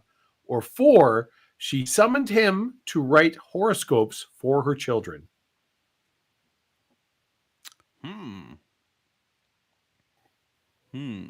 It's a good question. It's royalty Good related. question. I wonder if Shannon will get it. Good question. Yeah. Well, she says she's back. Oh, Shannon got it wrong. Ruh-roh. Ruh-roh. Which, did you know that Scooby-Doo never says ruh-roh in the series? Really? I don't believe that. I feel like I have strong memories, but memory is a strange thing. Yeah, so yes, it was. She summoned him to write horoscopes for her children specifically. Yeah. All right. I'm going to pause the game and not stop the game. Go back to our thing. Put up the trivia clock. So it's Astro, the dog from Jetsons. The Jetsons. Yeah. You can find many, many clips of Astro he saying says ruh-roh. I went actually looking for my video for a video once to find Scooby-Doo saying ruh-roh. It turns out that's a Mandela effect thing. Scooby doesn't actually says say like ruh-roh, Shaggy. Yeah. So yeah. Does he throw like the R before words? Yeah. I feel like that's a Shaggy thing. Yeah. Or a Scooby thing. Yeah. All right, let's get back to art. And there's my puppy. A lot of people aren't ready to do that. And as the Hopi prophecies talk about it, they talk about how in the purification of the world that's coming, and according to their final warnings, we're basically right on track for it. Oh, listen, I had Hopi elders on the program, and they said clearly, unambiguously, we are here, not because we want to be. We don't go to the media, but we came to you because we are now in the beginning of the cleansing. It's not just ahead. This is not prophetic information I'm giving you, said he, but we're in it now. Yes, absolutely. And they've just recently come out with new warnings about how the sun is out of balance again, and it may enter into a solar. Oh, what does don't that you remember, mean? Dave, in the late '90s when they put out the news reports and said, "Hey, everybody, just a word of caution there. The sun's out of balance." Sun's out of balance. I do legitimately remember things about sunspot activity and like, hey, there might be like a magnetic storm or a geostorm or like a bunch of satellites might get knocked out if we get a bad solar flare. Don't remember anything about the sun being out of balance, whatever that means. I would assume that means it's gravitationally wobbling or something, which will have some pretty horrific consequences for the solar system. I feel like this. Yeah, I feel like that may not have been a thing. That may be the biggest in 500 years. So that will trigger probably Nostradamus' prophecy about the great drought that covers the 48th latitude, which is where all the northern hemisphere grain belts are. And, given the fact that in a few decades, China will need all the current grains that we can export just to feed itself alone, we are heading for some unique challenges. Well, here's an interesting one, and this is just really recent science, but it's hard science. It has always been thought that our sun is extremely stable, and that it always has been, and that it is decaying at a certain rate, and billions of years in our future. Mm-hmm. So far, our sun is shockingly stable, like uncommonly stable for like incredibly uncommonly stable for a star, which is one of the things that leads to the Fermi paradox and the like life evolving and stuff. And we're like, well, we kind of hit the super galactic jackpot with our sun in that it is old and long lived and stable. So it doesn't occasionally scour all of the planets in the system with incredible gamma whatever radiation and just wipe everything out. That is true. Our sun is, as opposed to most stars, our sun is shockingly stable. Which we always tell our children. Our sun will someday wink out, stop producing enough light to support life here, so forth and so on. And it'll just sort of slowly peter out. Well, unfortunately, astronomers are now seeing suns just like ours, thought to be extremely stable, suddenly giving off bursts or CMEs so strong that they sterilize every single planet around them. Now, these are not rogue suns. These are suns just like ours. The solar mainstream. Yeah. Capable of suddenly going berserk and sterilizing everything in their path. I.e. us. Well, Nostradamus gives us a little hope on that line. He describes the sun going haywire and devouring the Earth in a huge conflagration. First, it sends out energy that dries up all the waters and kills all the life on the surface. And then it basically, with huge meteor showers and flames, and then it basically devours the sun. But then it says that in his prophecies, and this is in the epistle to Henry II, his king at the time, he said, but that Mars will continue its revolutions around the sun. What makes this prophecy interesting is it's dated for the year 3797, which is just under 1800 years in our future. And even though many astronomers would take umbrage at his timeline, thinking, as you said, we tell the kiddies that we have several billion years, he gets the volume of our little yellow dwarf right. You ask any astronomers. Yeah, but you know something, Philip? Whether it's billions of years or 1800 years, when you're asking somebody who's going to be around at best 70 or 80 years more with some of my younger audience, basically they go, who cares? 1800 years, let them deal with it. Well, that's true. Yeah, that's a good point. Human nature is around for another 70 years. At this point, Art was around for about another 20. I'm trying to remember the exact year he died. It was in the 2018, something like that. 17, 16. Our guy I should know this. Yeah, I don't remember. I don't remember either. I don't remember. Wikipedia knows. And 2018, April 13th, 2018. But the point being that we humans are kind of like long-term consequences we're not good with at the best of times. No. So no. yeah. No. Yeah. So it doesn't. Yeah, I agree. It doesn't really matter if you tell someone this is gonna be important in 1800 years or it's gonna be important in 2 billion years. It's yeah. Is that past January? Okay, then I don't care. Time for another off-topic round. So, have you ever read the book Starship Troopers? I've not. This is a good book. So, one of the things is like there's one of the main human staging bases is like this planet that humans have colonized, and there's almost no solar radiation there. And they're like the plants here are all very simple. There's very little mutation. So, like we plant like human wheat or whatever, and it's like, and the wheat just crushes all. Oh, okay. Right, like, and they're like, and it's essentially a utopia, right? Like it's gorgeous. The weather's always perfect.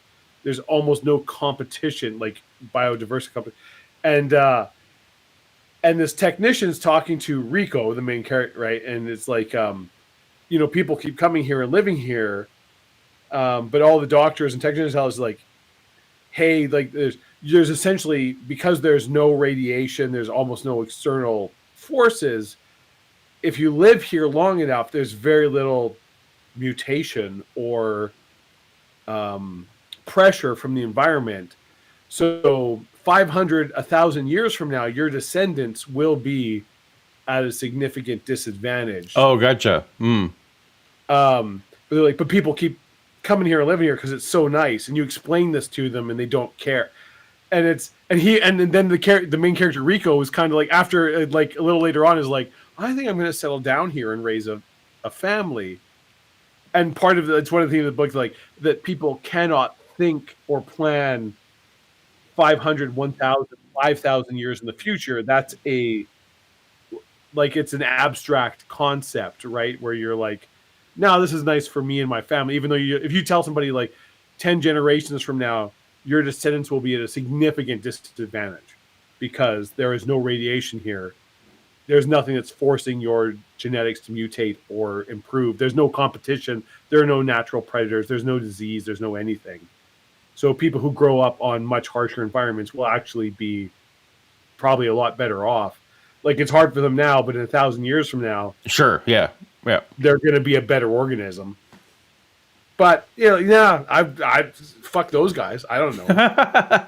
Right, like I want to live here right now, and it's just kind of an interesting philosophical point, right? Where you're like, none of that.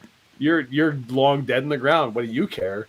You can have this idyllic life right now. Did you see Fall of the House Usher on Netflix? I haven't yet. I have not had Paul. I haven't watched House Usher or Loki season 2, which those are both really good. I think House Usher is maybe better, but probably better intellectually. But yeah, but Loki surprisingly good. All I want to say is about surprising. For those of you who've seen House of Usher, it has a similar it's got a similar twist about short term, long term thinking. Right. So anyway, but I don't want to give away the device here yet. So, all right. Also, yes. One view, and that's just Nostradamus' view, and he's not always right on his dates. Maybe it is sooner. He also talks about a huge meteor the size of a mountain, 1 square mile in circumference, that crashes in the Aegean. Also, I expect you, by the time that I'm in the same city as you, to have watched Loki season 2, so that we can talk about it. Okay, I will make it. I will make it ever. And Paul, I'm going to make this personal promise to you right here in public. By the time we are in the same city, I will have watched Loki season 2 and The Fall of the House Usher. Oh, okay, all right, very good. Sea and sends 900-foot tidal waves up the Arno Valley into Florence, and I will tell you over Mount Olympus. Wow. I have something I want to get your feedback on that I've been specifically waiting to show you until you're here. Yay! And I think you know what I'm talking about. because I talked about it last time we were together, a creative project I'm kind of working on. Yeah, no, I'm excited with that. Yeah, so I have something to actually show you now. Nice. But we'll talk about it. I hope it's on your Pinterest board. Yes, it's on my Pinterest. It's on my Tumblr. Wow. That could happen anytime. Yeah, we could be hit any time. We know only a small fragment of the number of real killers out there, rocks that are sailing by us, and we're not going to get any warning. I mean, they're always talking about having warning, and they make movies about it and all the rest of it. We're not going to get any warning. Most times, scientists report in the newspaper, Earth had a close encounter last Thursday, and that's the first they knew of it. Yeah. So if it were to happen, we'd get no warning. It would just happen. Well, and it's fortunate. He's not actually wrong about that either. Yeah. What were you going to say? I was just at Philly 3000's dad was in Alienation, which I really liked Alienation. That's awesome, Philly 3000. That's the movie or the series? I assume this. Well, I don't know if it was the movie or the series. Yeah. Well, the movie was a made-for-TV movie, right? Like it was never in theaters. I feel like maybe I'm wrong, but I feel like Alienation was always like I thought a TV thing. I really liked Alienation. I felt like it never really got the chance it deserved, but there was a lot of good potential in that world and story. No, Alienation was apparently a film, a theatrical film. Was it? I don't remember the theatrical film at all. I do remember, and they're both good. So the movie was good and the show was good. I've seen the original movie, but I saw the original movie on TV. Gotcha. Well, this was 88. This is roughly Yeah, you were a youngin, so yeah. Yeah, 80. I would have been 10 years old in 88. Yeah. So yeah, probably not. Yeah. That in all these thousands of years of recorded history, that at least it seems have not happened. I mean, there is some indication, some theories that the Dark Ages happened because of some meteor striking off or near Ireland. Well, ask the dinosaurs. 100% not. That's just bullshit. I've literally never heard that. That's the most stupid fucking okay. The Middle Ages, the Dark Ages, or as they call it now, the early medieval or whatever, happened because of a meteorite. No. What? No. Nobody thinks a meteorite caused this. What the hell are you even talking about? Okay. We have an incoming super chat from Chris. Thank you, $5. $5 from Chris. Thank you, Chris. It's an irony that Paul hates coffee tables because they collect clutter. However, he has an old desktop problem. Well, yeah, I mean that's what. Yeah, this is just one of those things where you overcome a personal problem that you end up. Sometimes you end up overcompensating. Sometimes for the. This is the difference between real human beings and fictional human beings. Real human beings have complications. You know, there's every human has some kind of just straight contradiction built in where you're like, I like this, but not this. And from outside looking in, you're like, well, that doesn't make sense because like this and this. And you're just like, I don't know what to tell you. It's like, I hate tomatoes, but I love tomato soup. Everybody has something like that where you're just like, I can't abide this, but I cherish this. And from outside, you're just like, but those are the same thing. That's just who we are. That's why there's no such thing as a boring person, in my opinion. Everybody's got their own spin, their own flavor. Yeah. Yep. I'm trying to keep my mouth shut. I'm not doing a super good job because I know how badly you want to get into the sex talk, Paul. That's right. Yeah. Oh, trivia time. The death of what U.S. president is often believed to have been predicted by Nostradamus? Was it William Henry Harrison? Nostradamus knew there was no such thing as a president of the United States of America. Was it John F. Kennedy or was it Abraham Lincoln? Paul, your thoughts? I want to. Well, my choice wasn't on here, which was Ronald Reagan. So I don't know. Why would he have predicted the death of Ronald Reagan? Yeah, I don't know. I'm gonna say number 3. Oh, there you go. Do you remember William Henry Harrison, Paul? I don't. He died in 7 days. No, that was He died in 30 days. 30 days. Yeah. I remember him only from that. You remember from the Simpsons song, right? We are the adequate, forgettable, occasionally regrettable presidents of. To be fair, I'm Canadian. Oh, I was correct. We're both Canadian, and we spend less time in our school on American president history. Yeah, we spend less time on Canadian prime ministers than Americans spend on American presidents. Yeah. All right, we don't really care here. That was question 6. It was John F. Kennedy. I'm correctly pausing this, and we're going to go back to Art. Well, yeah, that's 65 million years, so that's a bit longer period of time. But back to what you're saying about the kids that are listening. Yeah, but you know what, John? Yes. My wife went up to a local casino where we had a very nice meal the other day, and she hit 4 of a kind 3 times in a row. Wow. Yeah. So 65 million years ago, cool. But yeah, I mean, I agree with you. It could happen anytime. Life is so tenuous. Oh. But I would tell those young people that there's something just around the corner that is going to affect their lives, and that's like the fossil speaking of 65 million years ago, Paul. Yes, Dave. Since you brought it up earlier, I always thought your what's the word? The foundation, the setting premise for Neozoic was fascinating. Would you like to explain it? Should I explain it? Should I explain your Why don't story you explain idea? it and see if it actually matches, since I've been reviewing the material recently. And going.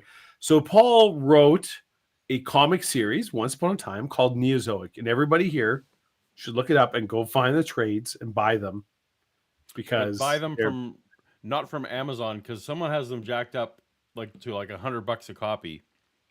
Oh, are they not? Are fresh copies not available anymore? I guess it hasn't. No, I think it's partially because I have become kind of quasi known on YouTube, and so people have copies and they're jacked up selling. So anyway, you can still go to red5comics.com and you can buy them for. You're telling me I can make $100 for my copies of Neozoic? Because you probably could. Yeah, I actually have a couple of them. Anyway, it doesn't matter. Doesn't matter. So Neozoic is an idea where the meteorite, I think is it a meteorite when it enters Earth's atmosphere? I don't really understand the difference. So anyways, the rock that killed the dinosaurs does not.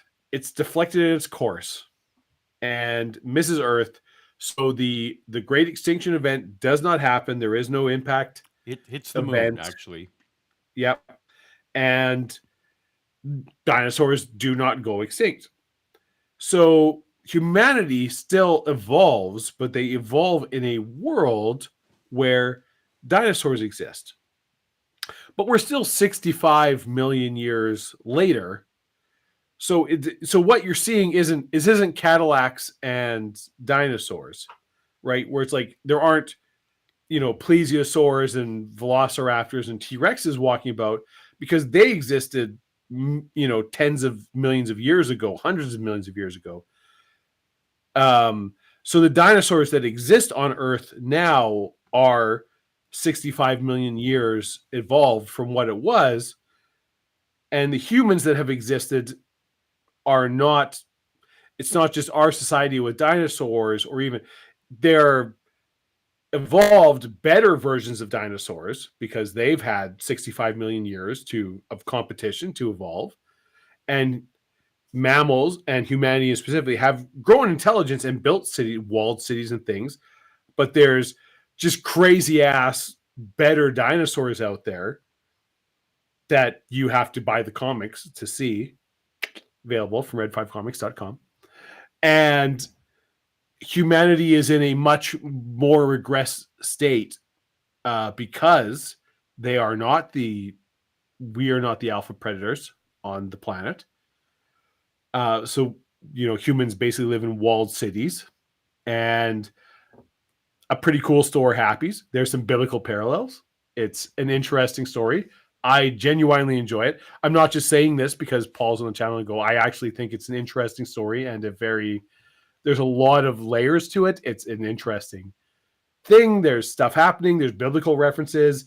there's some very real and interesting dinosaur, compared to like what would happen if dinosaurs had 65 more million years to evolve.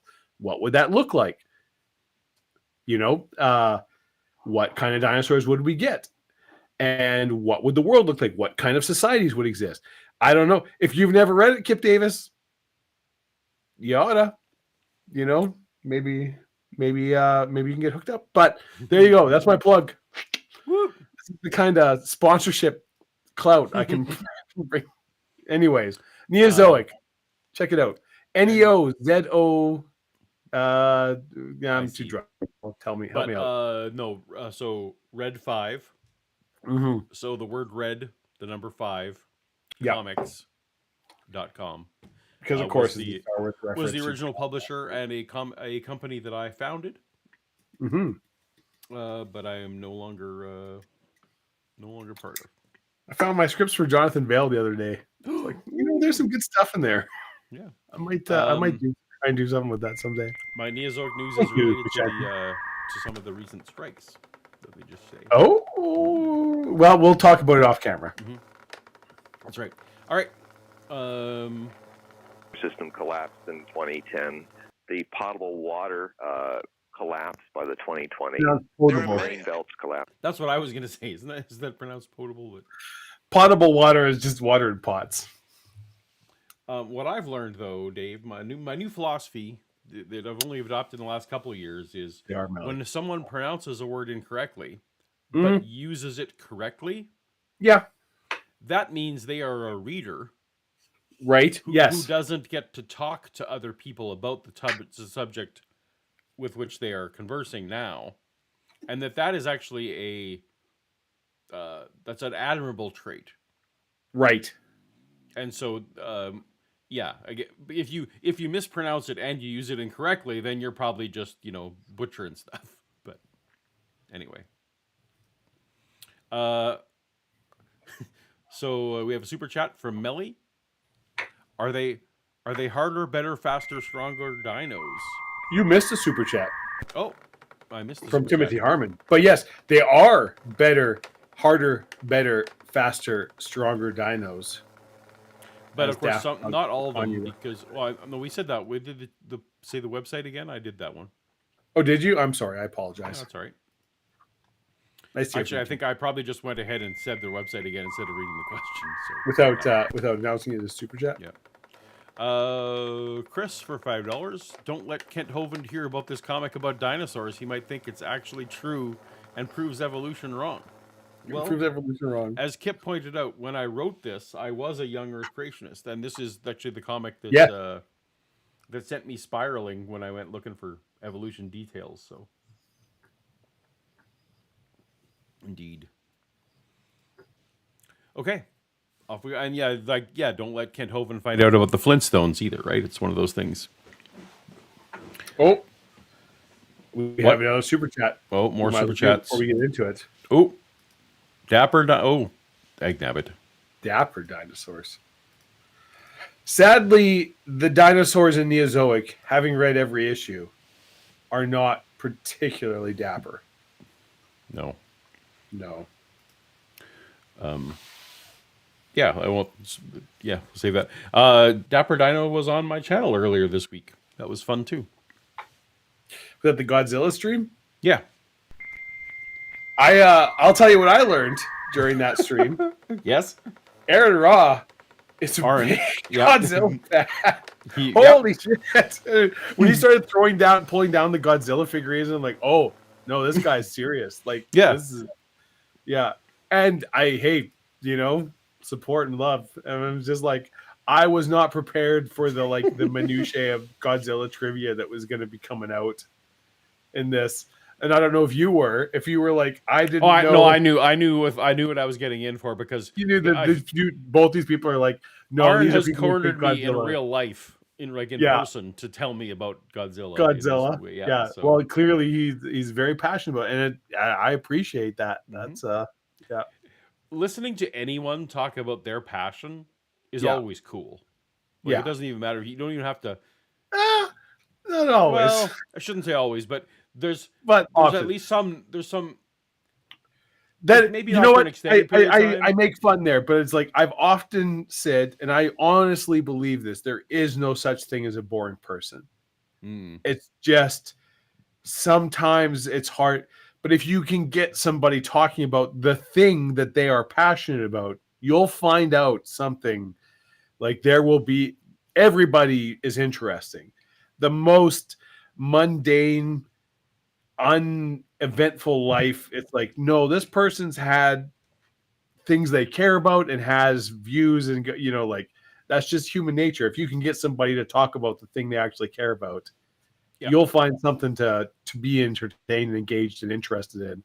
Or at very least, you'll see that person somewhat at their best, I guess. Mm-hmm. Yeah, that's fair to say.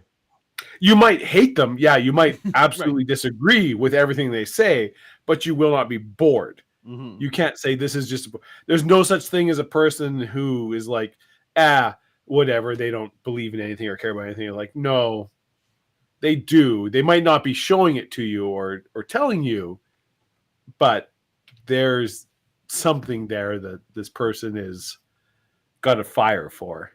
Yeah. Mark Fernkoff, have you watched Tales of the TARDIS yet? If so, let me know in the chat. I haven't watched it yet. Neither. I'm quite behind on my. I'm behind on so many. All 3 holiday specials are apparently coming up this calendar year yet, so we got a lot of Doctor Who coming up. Yeah, I'm well behind on my Doctor Who. Did he see anything about people fighting over water? Oh, yes. And many prophets do. That, in fact, water will be the cause of the wars of Armageddon, not religion. It's supposed to happen. I'm checking off water crisis. Euphrates dries up. Well, there you go. The Ataturk Dam project, at times, when get your dam project. Headwaters of the Euphrates has dropped the volume 75%. So people in the Golden Crescent, Fertile Crescent, are pretty angry about that, and they could very well. 40% of Israel's water comes from the West Bank. Oh yes. So, and Israel currently is doing some dam work on the headwaters of the Jordan, which is upsetting Jordan and Syria. And, it's a serious problem. And India, just recently, the Futurists, I think, reported from Indian scientists, they estimate that by 2025, India will run out of fresh water. Do you believe that Armageddon, as such, will in fact? So Tapioca Weasel, apparently, if you have a mechanic in here where it has the called words, which is pretty cool. Yeah, it's just, you just got to scroll down there, yeah. But I would love, they should actually highlight my card then. But I mean, then what's the point of even playing bingo? That's just buying a lotto ticket. Then you're just you're just watching. No, it's you're watching. It's like a thing you're. But I mean, yes, that would be a little nicer. That would be fun. Or at least although I will say, by far, when in our previous bingo games that we've ever played, my favorite part is debating. Is my arguments to why this particular like I'm not here for paperwork. I understand that a lot of bingo is just people doing paperwork. My own personal bingo game. I don't know if anyone in chat's picked it up. I think Paul definitely has. That my personal game in bingo is to explain why something that isn't even remotely close to this thing is this thing, and why I can check it off of my bingo. That's right. That's the fun game that Paul and I play. Yep. It's our own little private game. And Paul has to explain why my bullshit specious logic isn't correct, and I can't just check off Nikolai Tesla when we're talking about crop circles. So yeah, like according to this, I've apparently got like a triple bingo going on here. Oh, I've got multiple bingos. Yeah. All right. Not as many as you. We have some room for improvement, but then I'm the one who fucked up the trivia game. So what do I know? Yeah, you sure did. God. Speaking of which, let's just get back to that. Okay, let's just do another trivia. I mean, the whole thing's a farce at this point, anyways, right? Well, we'll still. You know what, Paul? A tumbler. Eventually, we're gonna die, and the people we know we're gonna die, and it's gonna be like we never existed at all. So really, what's this trivia even matter? What does it even matter? Why even have a YouTube? Why even have a YouTube?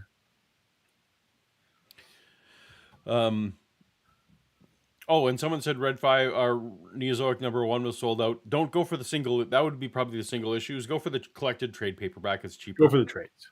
And there's 2 volumes, volume 1 and 2. Anyway. Not all Nostradamus prophecies were vague and symbolic. He was very specific when predicting this famous disaster in 1666. Widespread crop failures, which led to mass starvation in the winter.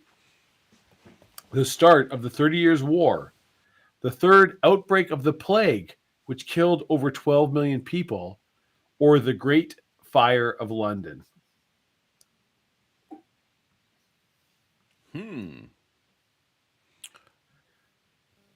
So this is a prophecy, interestingly, Paul, where he like specifically called out details of the prophecy and the year. Okay. Like, and actual details of it, which is one of the ones I want to say 4, but I have no idea why.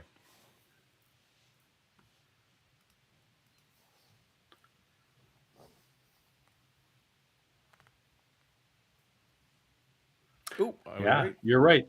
He talked about a great fire that would level London in 1666.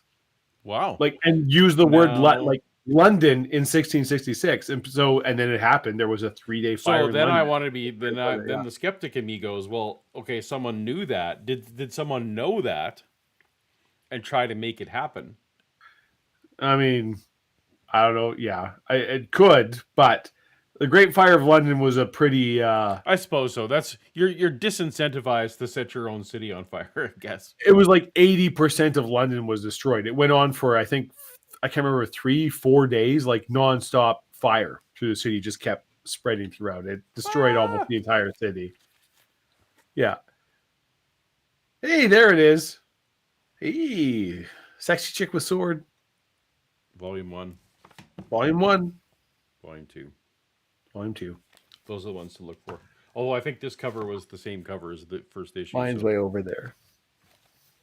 Also, check out what was the comic that I have written credit on? I can't even remember the name of it. The Old West. Foster Broussard. Yes. Broussard. The issues were never completed. Leave all the issues were. Oh well, I got paid either way. You were a mercenary for that one, so. I was a mercenary. I was just 100% paid as an aftermarket writer. Yeah. Begin in the Middle East. Highly likely, especially over the Temple Sorry, Mount. Paul. As always, whenever well, like that one specifically. So the prophecy that Nostradamus made many years before it happened specifically talked about a disastrous fire in London in 1666. Like, there is going to be a disaster, like the city and the year, and he wrote this in like 1555. And the Great Fire of London destroyed. So that's why people look at it and are like, oh shit. Like, so that's when I read that and you're like, okay, I can see why people would be like, nah, this guy's legit because he nailed the city, the thing, in the year. That's pretty good for more than 100 years previous.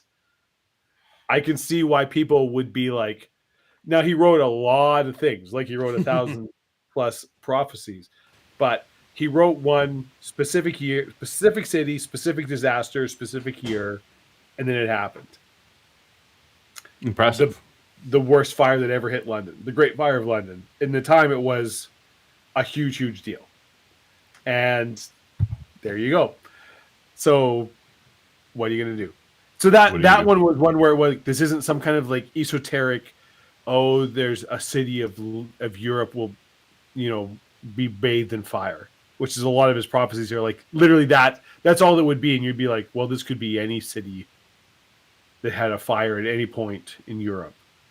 But he's like, nope, London will have a fire in 16, and you're like, oh, okay, well, and then it did. So that's why people kind of hold Nostradamus above, because he has a couple of those where you're like, yep, this is this is something that you can, like, there's actual hard things you can point at that aren't a metaphor, aren't some kind of poetry. Right. Like, he specifically dropped a noun of some kind, and that came true. Yeah. Gotcha. This checks off a lot of my boxes here. Yeah, that's good. Right. Yeah. Yeah. So it made clearly a demonstrated fire over 100 years before, intended to be a prediction, obviously, non-mundane claim. I mean, the city destroyed in fire. Yep. Answer only by a single clear variable have occurred. City destroyed in fire. Not open to interpretation. City destroyed in fire. Yep. Yeah. Not something probably. Probably. I mean, yeah, probably no one was like, you know what? You know what? I would sure love it. I mean, certainly modern history has shown us there's, in ancient history, there's people who are just, as Alfred said, willing to let the world burn. But, right. Yeah. Yeah. Yeah. But not society as a whole is definitely not working to be like our capital city. Let's burn it. Burn it all down. Yeah. All right.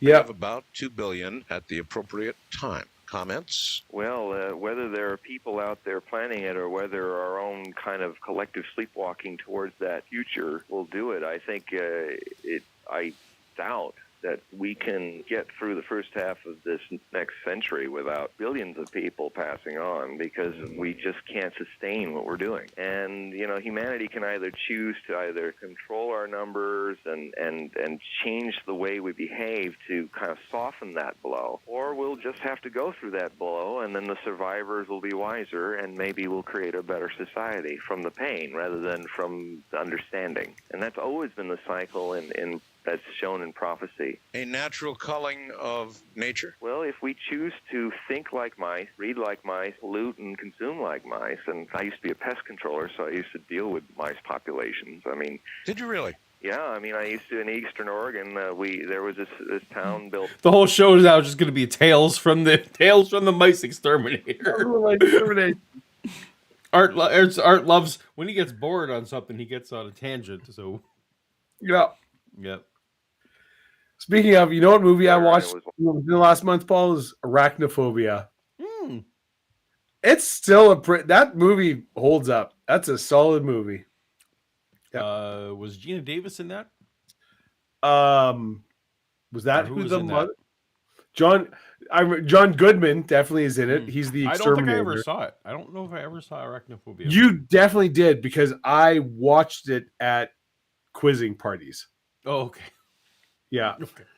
All right. Fair enough. Yeah. Vishanti, I don't. Yeah, we need to. Dave and I need to shut up long enough to get to the orgasm button. Yeah, I'll do my best. I'm sorry. I'm not very good at not talking. Like, there were suddenly all of these mice that lived in a harsh climate that suddenly had all these mobile homes to hide under, and they had all this food available, and in a way they behaved like an affluent society, modern human society. They suddenly, the litters that would not survive the summers or the winters suddenly lived and got fat and spread a weaker genetic pool. Did you ever see that movie with Christopher Walken? It was a riot. It was a funny movie with Christopher Walken, who was a pesticide guy, or, he went in and took care of pests like mice. Did you ever see that? I didn't know that was happening. That was me predicting something. Yeah. I mean, it's tough to predict a show that aired 23 years ago to say you made a prediction. Yeah, but yeah, well, Art's bored. I'm like, but I found out you used to deal with mice. Is that the dark? You ever see that movie with Christopher Walken? Yeah. Christopher Walken? Yeah. No, I can't think of the name. His name was of Caesar. Right. I don't remember the name of the movie. But yeah, I remember Christopher Walken was like this exterminator named Caesar. I can't remember what the movie was called. Yeah. Oh, but it was just an absolute riot. He was studying the mouse that he was going after, and mice, he suggested, can be very tricky indeed. Well, and what happens is that when mice overpopulate, or like lemmings, some disease comes through, nature just kind of eradicates them, or they get all freaked out and stressed out. Did you actually see that happen with large populations? And the only way to stop it as a pest controller was to control their numbers so that they didn't overbreed and stress their super systems, if you will, of food and water and shelter, and then kind of endanger themselves with large-scale plagues. And I've never even heard of this movie. Christopher Walken is a... Mouse hunt. Yeah. It's not. Don't worry about it. Anybody in chat, Paul and everybody else in chat, I was busy working on Jar Jar. Sorry, everybody. Yeah. Do not make any effort to track this movie down or download it or watch it. I'm sure it's not on streaming. I'm sure it's anywhere. on the streaming. It's on all the stream. I am not. I'm not sure it's on I'm streaming joking. anywhere. I'm teasing. That movie is probably gone forever for good reason. Yeah. And, Got you. Yeah. So, All right. well, what I'm simply saying is that people seem to be acting like mice. All right, back now to John Hogue, who's generally acknowledged to be one of the world's great experts on Nostradamus. And John, what about the people out there who say, and I will say it for them, these prophets, even the good, supposed good ones like Nostradamus and Edgar Cayce and all the rest, come on, give us a break. There's only one thing that's going to happen. God will dictate when that will occur, and no man shall know the time. Yes, Deuteronomy. Yes. And also Matthew. Yes.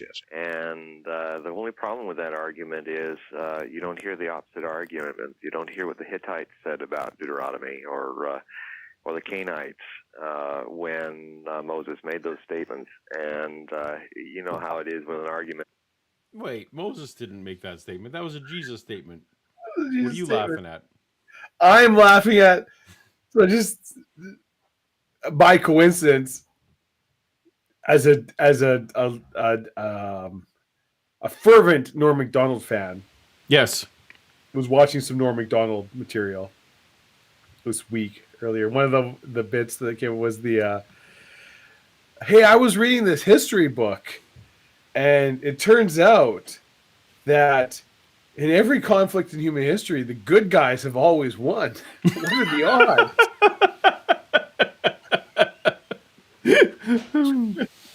Yeah, that's a good one. I like it.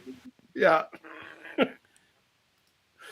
Right. This is what I'm saying, Kip. Like this is the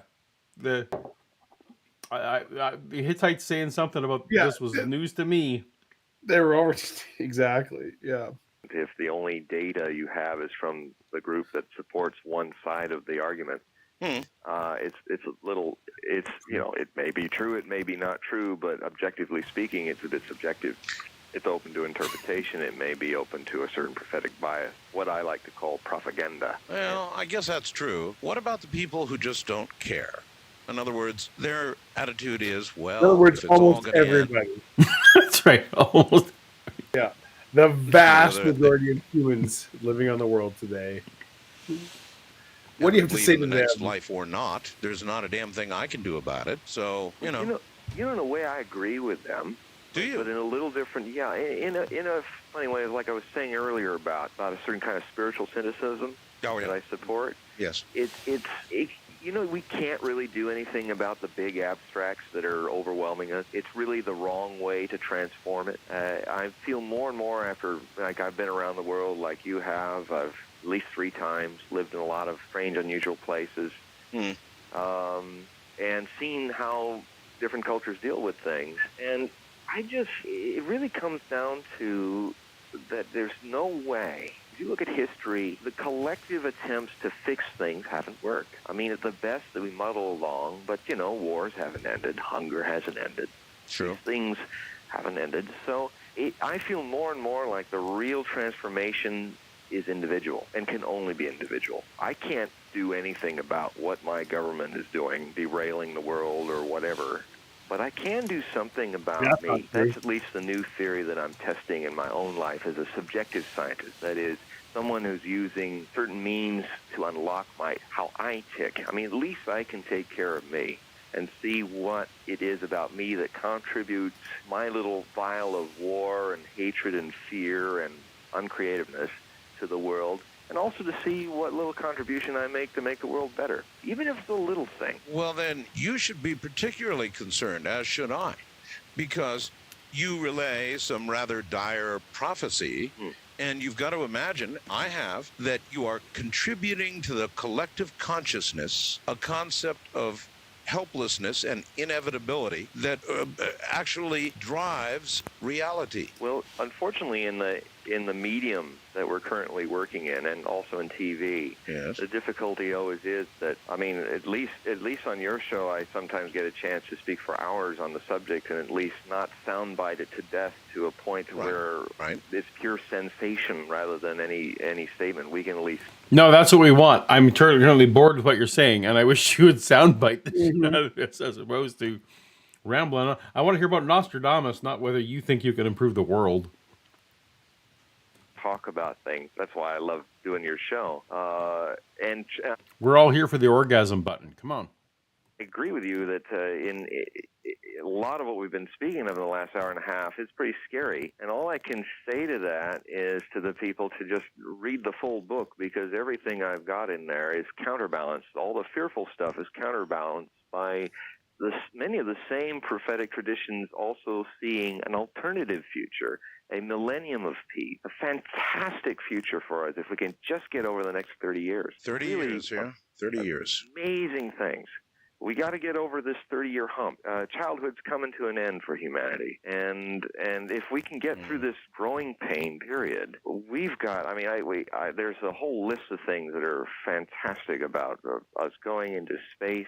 I mean, Nostradamus even described in his old French a phrase which can only mean people will be living in Aquarius and Cancer, i.e., the constellations of Aquarius and Cancer. That when the world is blown up in 3797, it's sort of a, who cares? We're out there so much, and we're living and meeting what he calls dog-faced people and strange, fantastic, demonic people. Of course, he's trying to describe something he can't understand from the 1500s. Perhaps he's describing the dog-faced people? Yeah, dog-faced people. Okay. That was what was one of the things? Okay. Fantastic-looking creatures or humanoids. Dog faces and demonic-looking? Yeah, monsters. Now try and just don't sugarcoat it for us here. Yeah. It's, well, you know, imagine, you gotta understand, if he's seeing people that are not of this earth, he may give them a definition that he uses the word actually not demonic, but monstra, which can mean divine omen or monstrous looking. And I can imagine that if I were speaking from the 16th century and looking into my little water bowl and getting in a trance and seeing human beings meeting some other extraterrestrial life for the first time, that just as we were talking earlier about misinterpreting a blackout in Bombay, a man from the 16th century might misinterpret descriptions of fantastic, angelic, or monstrous-looking people as base extraterrestrial civilizations that humanity may deal with in the future. Well, that's absolutely, of course that's possible. He could be looking at aliens, for that matter, on Earth. Yes, well. And interpreted in the way he did then. Genetic engineering, and also not only the aliens that are currently visiting now. Monsters of our own creation, you mean? Well, the other thing is that the big hurdle coming in the more distant future is humanity dealing with its with genetic revolution, and it you know, it's sort of, there's certain things that happen in future history that are sort of unavoidable because of certain steps we've taken. For instance, 100 years ago, if we were sitting at the blacksmith thinking about the future of the horse and buggy industry, we might think, wow, you know, isn't it terrible that the car is coming? And, you know, for better or worse, it couldn't be stopped, and people tried to stop it in those days. Well, let me put you through a test. All right. So, let's say that before we get to the test. We're trivia time. Before we hit the test, Paul. Yep. I have to say, so people want to catch this. So Nostradamus wrote all of his prophecies in quatrains, right? They were all 4 lines of rhyming poetry. All of his prophecies. That's how they all work. So we got 8 questions tonight. Yep. And I tried to do like a rhyming theme. We've kind of effed it up because we went through, you know, very esoterically sticking to a thing. I tried, you know, to follow the spirit of Nostradamus. But to be fair, he was writing in Romance, like French/Italian, where like every other word rhymes with every other word. So it's a lot easier to get away with rhyming poetry schemes than it is in English, where we don't rhyme. You know, every word doesn't end in a or a. So, all right. What I'm saying is Nostradamus is a bitch. Are we ready for the last question? Is it? We're up to the last question already? I think so. Oh, maybe this is only 7. Oh, this is 8. It was 8? Well, there we go. Nostradamus' famous royal patron, Catherine de Medici, was the Queen of France and the mother of the last 3 kings of what French house? The International House of Crepes, the House of Valois, the House of Bourbon, or the House of Bouillabaisse? She had 3 sons who were all king because they kept dying while they were king. And the last one died with no children. I feel like the correct answer is Targaryen, but it's not on this list. It's not on the list. Not on the list. Yeah. So 3 brothers were all kings successively, but none of them had kids. And that was the end of this house. I'll tell you a secret, Paul. It's not crepes. It's not. Oh, no. Damn it. Sorry, buddy. Though now I kind of want a crepe, so there's that. Yeah, I would like one too. Valois. Valois. Bourbon was the house that succeeded them. That's the house that made through the French Revolution. So trick question. Trick question. All right. Well, let's see. Is that it? Are we done? Yeah. Let's see where we're. So here we got the trivia fiasco. Latest trivia fiasco. We have Scuzzbopper. Has Scuzzbopper are they already a member of the Tumblr club? I feel like Scuzzbopper maybe has one before. I don't know. I'm not sure, but Scuzzbopper, congratulations on your win tonight. I mean, I was drinking bourbon earlier tonight, Kip. You're not wrong. Bourbon all the way. Scuzzbopper, you email me at paul@paulogia.com for Tumblr arrangements. I mean, we kind of fucked this up already. We'll go. Who's in case Scuzzbopper has one. All right, then Savage Cobra. Because I'm pretty sure Savage Cobra definitely never has. No, I think so. Savage Cobra also contact me just in case we. This is why we aren't profitable on Toast to Toast, because we have to hand out multiple tumblers. Because I can't click the buttons right. You can't click the buttons right. There's so many buttons. There's mics going up and down. There's buttons to the left and right. One for a dog. I mean, you people have no idea. No idea.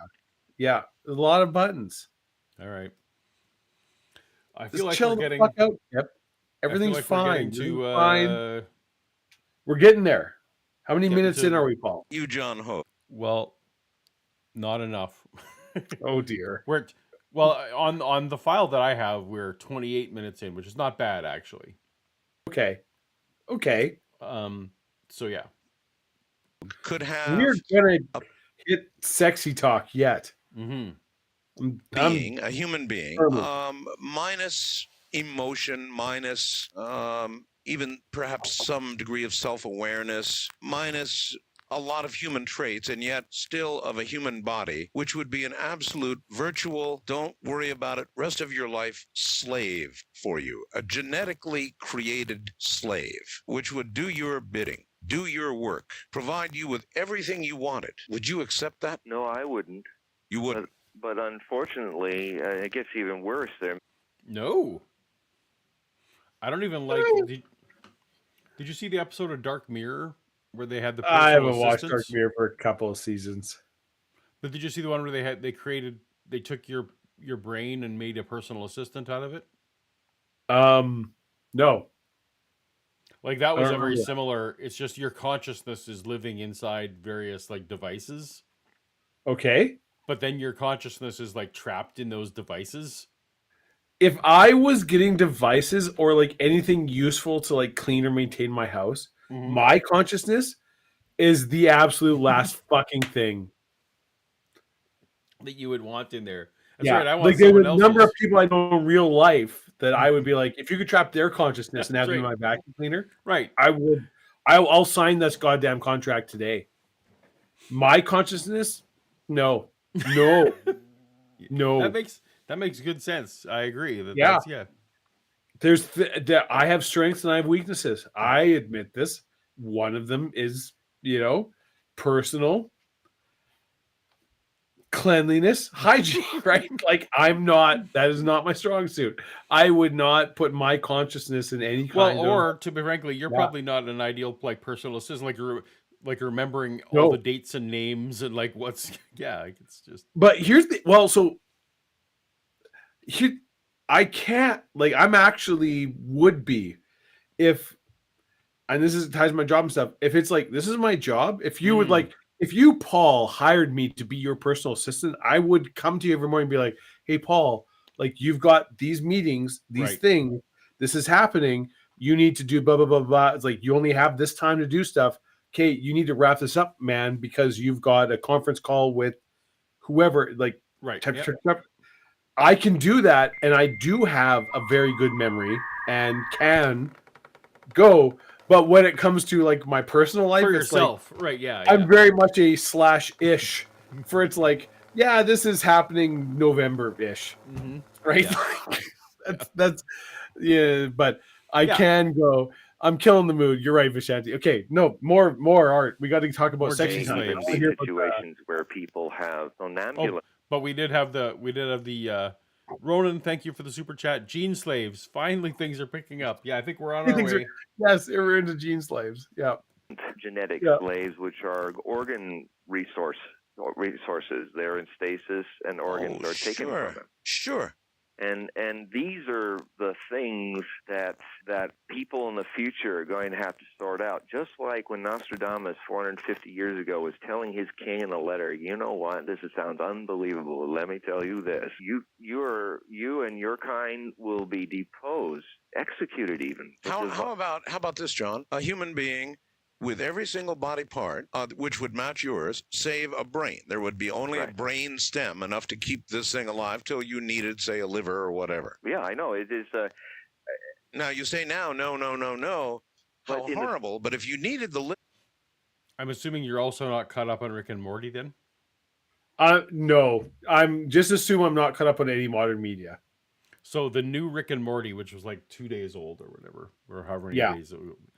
The spaghetti one or the one before? The spaghetti one. Okay. Yeah. Did you heard about it? I haven't seen it. I haven't seen any, but I saw I've seen people talk about it online. The spaghetti one, it's the new trolley problem. Like they created a whole new ethical dilemma that is somewhat related to what they're talking about here. Yeah, which is a subtle commentary on our current consumer culture. It's just not wrong at all. On your deathbed, and they said, well, do you want this or not? It is, as I was trying to say, there are things that horrify me today and horrify you and other people in prophecy are often the things that people in the future bless. As I was saying about Nostradamus, he saw the advent of peasants taking over the world and deposing kings. So Scuzzbopper has... I thought Scuzzbopper abdicate. Scuzzbopper was kind enough to send a $2 super chat to abdicate. That is above and beyond a hero. Scuzzbopper. Hats off to you, hero. Yeah. So Savage Cobra, you can contact me at paul@paulogia.com and we'll get you sorted. Yep. This time we're horrified about that, including him. But we call it democracy. That's true. We see the blessing of it. As a 20th century man with my 20th century conditioning, I have to own up that I have a hard time with that. But in my 30 years of studying prophecy, I've constantly had to encounter my limitations in seeing things that will come that are so alien to my understandings, to my sense of morality. It happened in the past to prophets. It's happening to prophet interpreters today. Imagine, we could look at a number of themes that would be horrifying to us in the distant future that people might bless, like the end of sexuality. What? Yeah, something like that. The end of love. Here we go. Also, somehow I got Scuzzbopper's fax arrived before the fax machine received the paper. I don't know how that works. Yeah, well, your fax machine. It's a fax machine, Paul. What are you gonna? Fax machine, exactly. It comes when it comes. Here we are. End of sex. Here we go. Many things. In fact, at the end of 1000 for 2000, I have a section called The Hard to Swallow Future, where we just list a lot of collective themes. Let's stick with the end of sex. Now, where'd you come up with that one? Well, there are indications in Nostradamus and others that in the distant future, humanity will evolve. 2.5 hours in, that's nothing. We're just getting warmed up. This is a 4 to 5 hour experience. If we're hitting the sex talk now, we're in good shape. We're doing well. Yeah. To be more androgynous. Speaking of Vishanti, I'm going to be in San Diego, Paul, for about a week early next year, visiting friends, not people you don't know, sadly, but there, so I'm going to be in Southern California, which I know Vishanti's there somewhere. I'm not 100% sure where Vishanti's about, but that's another person. If I don't know, you're going to visit everyone on all our Toast to Toast regulars. I'm going to Toast. Time. I don't know if people Toast to Toast know this. I absolutely I love meeting people. I will meet people all day, talk to people, enjoy people. I'll meet people anywhere you want to go. I'll travel to where you are. I'll sit down. Train right away, then I have a feeling I know where you are. We're gonna be in that range. We could maybe yeah, by Legoland. Yep. There you go. So maybe when I don't have the exact dates nailed out yet, but we'll maybe I'll maybe reach out when I know. Probably in February. That's the kind of plan. Because if you're gonna go from Central Canada to San Diego, go in January or February because I'm going to visit an old friend of mine, Paul. Even it's I know who you mean. Yeah. Look, we finally got here. Now you're being your own personal assistant on air. Yeah. Right. It's whatever. Fuck it. This is who I am. Evolved to be sexless physically. We can see that in certain UFO culture. They seem to be already there. Sexless, yes. In fact, they may even be us coming back to a time portal.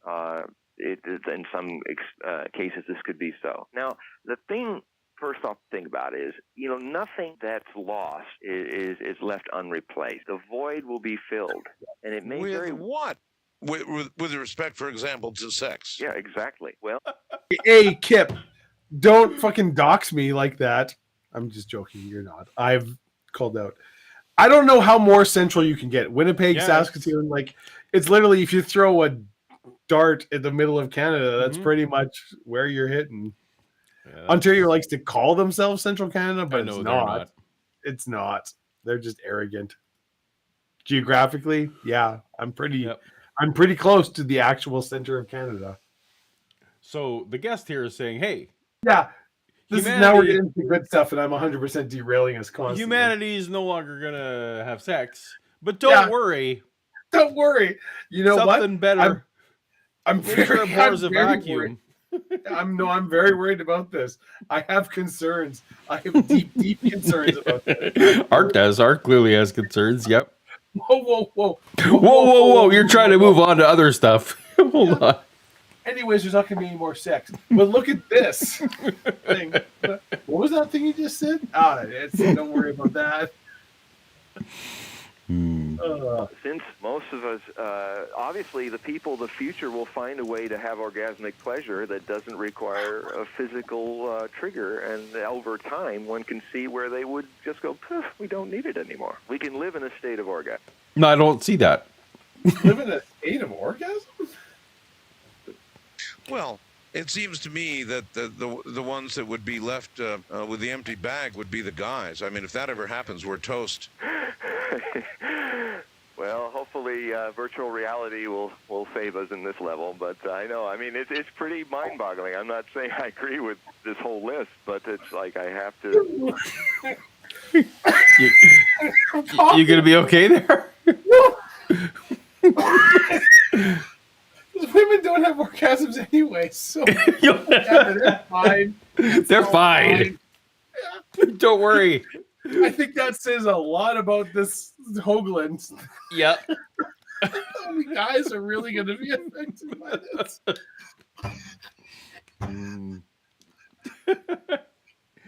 It's really just, yeah. Through a support group for your girlfriends. Apparently.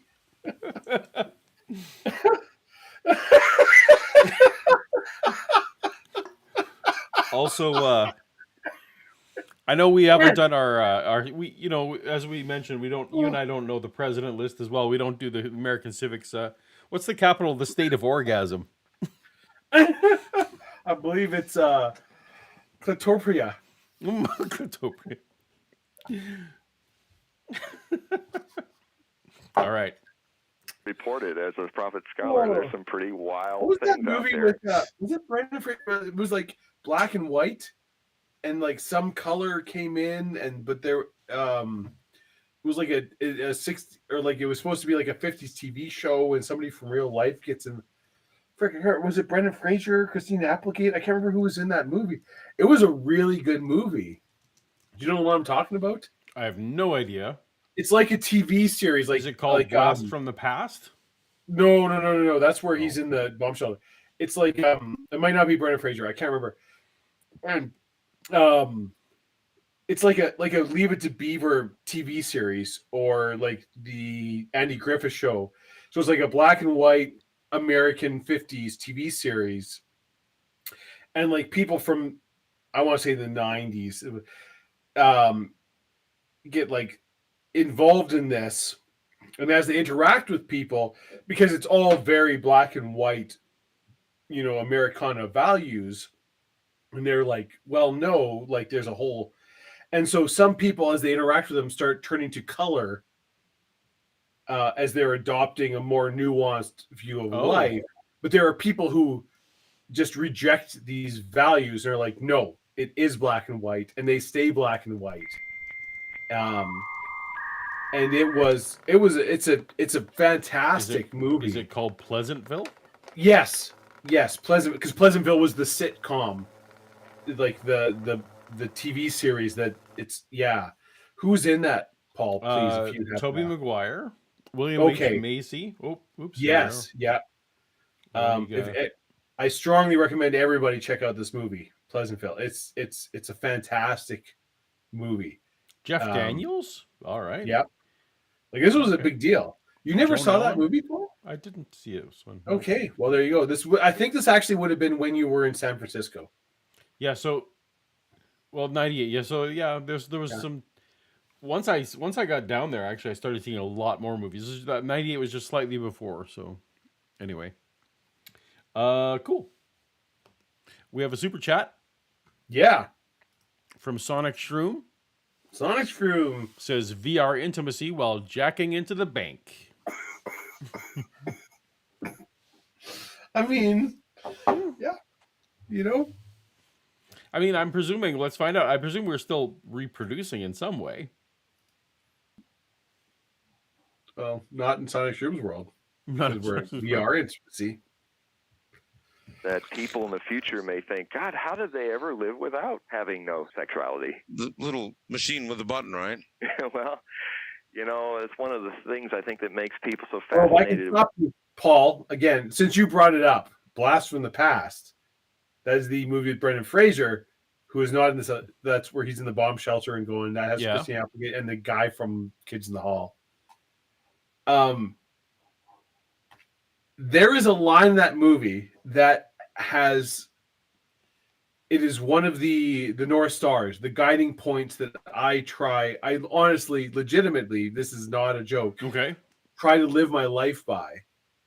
We're talking about Brendan Fraser. So I don't know if you remember that movie at all. Christopher Walken, also in that movie. So Brendan Fraser is the son of Christopher Walken. They're people who went into a bomb shelter in the 50s, in the height of the thing. And then the nuclear war didn't happen, but they've been living in this bomb shelter, and they raised Christopher Walken with 1950s, kind of extreme 1950s values. And he comes out into modern day LA because I can't remember what the exact reason is. They need something. They they're out of in this bomb shelter, so he comes out. But it's like, turns out the nuclear war never happened. Everybody's fine, and he has to adjust to modern day society. there's a line where people are talking about. So Brendan Fraser at one point gets arrested and sent off to a sanitarium, asylum, and Christina Applegate, and it's money, all this involved, and they talk about his definition of a gentleman, and a gentleman is somebody who tries to make people feel comfortable in conversation around him all the time, meet people where they are, make them feel comfortable engaging with you as much as is possible, within the bounds. Obviously, if somebody's, an insane racist or something, you're not going to go there. But as much as possible, what the definition of a gentleman is, or person of breeding, is to make the people around you feel comfortable all the time.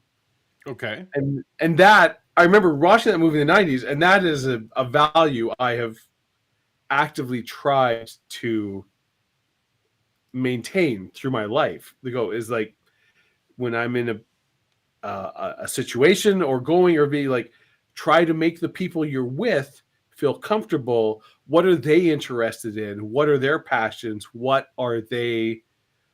Try to engage them where they are, not force them to be where you are. And that will get you very far in life. Make people feel comfortable engaging with you, and you will do well. There are things that you shouldn't. There's lines you have to draw. But generally speaking, try to make people feel comfortable, and you will do very well. We have Dave's charisma. We have charisma advice with Dave. My charisma advice, my Dale Carnegie advice. Yeah. DM answers in Gojira wing. Right? Gojira. Sorry, I'm late. You can start now. Okay. Well, we just got to the sexless society part, so we're fun. That's fun. Mark, good point. Yeah. And Mark Fernkoff for $5 wants to know, how is Tangents not yet sponsored Toast to Toast AM? Yeah. They'd be good. Although, why would they pay? Why would they keep fucking bringing it up for free constantly? It'd be stupid to give us any money. That's right. Like the Cold, a lovely sponsor today. The Cold. Yeah. We rarely talk about colds on the show, so they do. Yeah. I'm just living through one right now. All right. Let's go back to crazy Nostradamus. The whole metaphor of the Borg. I was horrified and fascinated with the Star Trek thing. I think it would be the end of us. In other words, if you could push a button and have an orgasm, that'd be the end of us. First of all, it would be. Second of all, it would be illegal. It is in the 20th century. Because, no, it's not. I mean, you can have an orgasm, but there is no machine that I'm aware of yet that will provide you. I mean, they do say, you could go to an area of the brain that does that, and I suppose implant something, and then have a little button you could push. But like I think they did an experiment with rats and cocaine. Yes. Pushing a little button to get cocaine, and they kept pushing the button until they were emaciated and finally passed away into ratdom. And it's like reported it in the Millennium Book of Prophecy. Yeah, it's true. That's right. So if we had such a button, now, see, the thing is, it may not be a button. There's a certain prophetic flow of evolution that may see us eventually unlock the secret of how thought works. What do you think, Dave? So if there was a button. Yeah. Let's say all genders. All genders. All genders, whatever, yes. Yeah. And it would tap into the point in your brain that would just immediately, just no lead up, no whatever. It was just boom, right to the end. Mm-hmm. And you just push the button and you move on with your day, I guess. You recover in whatever sense you need to recover. Mm-hmm. Would that be the end of society, do you think? No, but I think it would be problematic. How so? Do you remember the Futurama episode with the Lucy Liu robot that Fry has? So there's an episode of Futurama that deals with this issue where you can basically create a robot girlfriend of whatever celebrity you want from whatever era. Okay. And she will be whatever you want. So you'll have a perfect robot partner to meet all your needs. And that's awesome. And you feel great, and you can have, sexual gratification whenever you want, and this robot will meet whatever. The problem is, doesn't actually propagate the species because, having sexual relations with whatever robot doesn't generate offspring. And so the government ends up outlawing this. It becomes a crime to have a robot partner because they're better than humans, but we need fucking kids. So you got to deal with all the lumps and problems that come with actual real human relationships, as opposed to a AI that's just going to give you exactly what you want in every but what situation. if this was accompanied with? What if it was accompanied with? You can just go and you go to a doctor and basically they can also immediately fertilize anyone with a uterus who wants to have a kid. Can I presume those must come hand in hand, right? Yeah, but I still feel like that ultimately is self-destructive and not healthy. I guess that's the question. Like, let's take procreation aside. I think the more interesting question that Art is raising is that no one's gonna leave their house. Like, if you can just push on that button all day long. Yes. Is anyone leaving the house? Like, nobody. Who's going to work? It's the question posed by "Thank you for smoking" or whatever, where it's like nobody. There is literally nobody that doesn't understand the health risks of smoking. Right. People still do it. There's nobody who tries heroin thinking like, well, this is probably okay for me. You do it because whatever reasons, either you're just objectively like whatever. I'm not going to get into it. But nobody thinks this is fine. That this is okay. Nobody thinks crack. Nobody thinks crystal meth is like, nah, this is probably fine. It's like, no, we all understand. But here's the difference. Difference. And the orgasm button would be the same thing, and people would still do it.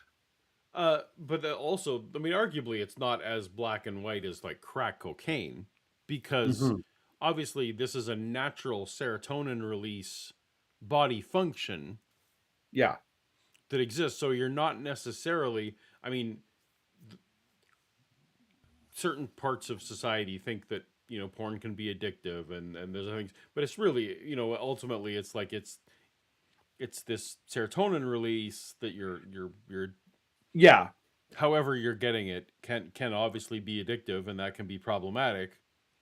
Yeah. And I don't, go ahead. I don't think it's addictive in the pure chemical sense, not in the same way that like nicotine or heroin or whatever, all kinds of things. The chemical addiction part of it isn't the same, but it is the same in the sense of like a gambling, or there are things where there's like behavior pattern formings and feedback loops. There's nobody who goes into withdrawal. Right. From being withheld. Yeah, exactly. Right. So, and the behavior can change, like, quite quickly. I think, Kip, to answer your question, like, but relating this, the ingenious about the hypothetical about the orgasm button is like, there's no one's being sold into slavery or coerced into a lifestyle they don't want, or being objectified, or like all these various things. And I mean, it's like things actually end up like all those negative consequences that can exist around something porn all of a sudden just goes away. It's just like, well, no, there's not even like preamble. You're just boom, straight to the point. Yeah. with And I this, mean, in a very real way, it hypothetical. kind of already exists because masturbation's definitely a thing, and it's like it's not an instant button you No, can. but there are sections of society who I deal with a lot that think that it's actually all the like that there's actually consequences to your psyche and consequences to other people in terms of escalating. People need to escalate in order to achieve like the same things. Like there's all that gray area involved with. Yes, you're and I okay, well, and that's fair and that's true, and there's a very real argument to be made for that. Right, and it affects the relationships, and it may be portraying boundaries if you and your partner aren't on the same page about certain things. There's all those, but this all gets bypassed if there's literally just a button that is just like the chemical release. Chemical, yeah. But in some ways, like art is like, but there kind of already is because there are drugs that exist. Oh, I suppose, yeah, that effectively do that, right? Like that will accomplish the same chemical reactions without, cocaine's a hell of a drug. Let's just say that. Move on. If you're on Elon Musk's new AI, that you can just get the recipe for that if you need it. Yeah, there you go. So I put up a poll. I don't know if you saw the poll. I did. I voted in it. No, right, I so do not think it would end. So I do not think it would end. My audience doesn't think that thinks that people would still go to work. Yes, and I mean, like there was not that long ago, within the last 100 years, there was no prohibition on any drug, right? Like cocaine, you could just buy. Sure. Like when Sherlock Holmes talks about the 7% solutions, different percentages of cocaine, because you could just buy cocaine and crack and any drug in any, like a drugstore, like you could just do that. And it's not that it was, most of society still didn't, because it was generally understood as like, no, this is bad. Like you become horribly addicted and there's a lot of downsides to this, but if you want to do it, whatever, go to the store and buy it. So I think society would still absolutely carry on, even if there was a orgasm button. There would be people who would just sit around all day pressing that orgasm button. Yeah. And but perhaps society that would be even like, perhaps there'd even be phases in people's life where, if you're under 20, you got some extra free time and you're just pushing the button a little more often. And there's people who are like, I got, bills to pay. I gotta go do shingling or whatever. I can't just be pushing my orgasm button all day. Yeah. Although, maybe it would end up being more of that would be a whole different version of Ready Player Go. Ready Player One. Yeah. Ready Player One. It was just, everyone's living in their shanties, in their tiny little shacks. Just, Yeah. That was always the, like, oh, if you think that people are doing fucking Donkey Kong 80 races with this super virtual, it's like, you haven't been paying much attention to the internet lately. Nope. Right? Yeah. Mark Fernkov is asking a question here. Wasn't tests done and rats all come themselves to death? Was that the cocaine test? Like I don't. It was the cocaine. There's a bunch. There was a guy. Oh, I don't want to say something Calhoun. So there's a famous series experiments. Oh, I can't remember. So he created what are essentially mouse utopias, where mice could have literally anything they wanted all the time, like pleasure, food, no pressures of any kind, and most of them would just die. It would just sort of lay down and die. Okay. There's a lot of horrific implications. Yeah, it wasn't Rory Calhoun. Look up Google Mouse Utopia, Paul, and you will see. There's this guy who kept making. So he kept trying to make better and better utopias for these mice because it was like mice kept dying. And he's like, I'm just not making a good enough world for these mice. And finally, like when you kind of get into it, it gets pretty grim and horrific. The experiments and just what happens to these mouse societies when there's no competition. You're like, everybody has all the food you want. There's no sexual you can have sex whenever you want. All of your offspring are well cared for. And every single one of these mouse societies absolutely collapsed and everybody died off. And it was kind of the thing, it was like, weird animals on the planet Earth are just not wired to be in a utopia. We can't deal with it. Our brains just cannot deal with. Right. Which is Agent Smith's line in The Matrix, right? Yeah. It's like we had earlier versions of The Matrix where everyone had everything they wanted and the humans kept breaking out because they didn't accept it. Yeah. Yeah. And there are various animal experiments that 100% back that up. That's like, nope. You just essentially reject it. That you're just, or you don't have anything to do. You just lay down and die because there's no point to anything. Frankly, people that is actually a complaint that people have about Star Trek Next Generation and their vision of the future. Yeah, right? Where there's no hunger, and it's like, well, why are people joining the Federation exactly? Like that doesn't even make sense, right? When there's no money and like whatever, and who's cleaning out the sewers and who's like it doesn't make any sense. Who's actually even doing this stuff? Right. So yeah, I don't know. We have a super chat from J. Victor. Repeat yes. MDMA, or Michael Douglas, as it's called in some parts. I usually call it Molly, but okay. Use is known to destroy your sex drive and joie de vivre in general. Yes. Stay away from the Molly. All right. And ecstasy. Just don't fucking mess with ecstasy. And then you were talking about. So now I good night, like 2 minutes of art, and I'm all of a sudden on it. So we got into a genuine philosophical conversation here. That's our problem. So holodecks, right? So you're talking about like your robot girlfriend. Yeah. What's better than robot girlfriend is like holodeck. Yeah. Where you can literally, it's like, well, I got a different imaginary girlfriend. Like every hour, I have a different one or whatever I want. Yeah. Yeah, like if I had an actual Star Trek holodeck. Right, like that's what I think it's got. Like no one no one shine a blacklight in the holodeck room, right? Or just whatever. Like, why am I even? Like, I no longer have any reason to function in society or do anything. Right. Yeah, certainly. Like, obviously, travel. It's like there's all these things. If you can perfectly replicate all these experiences for yourself. Like that's the like it's the kind of dirty secret of any society.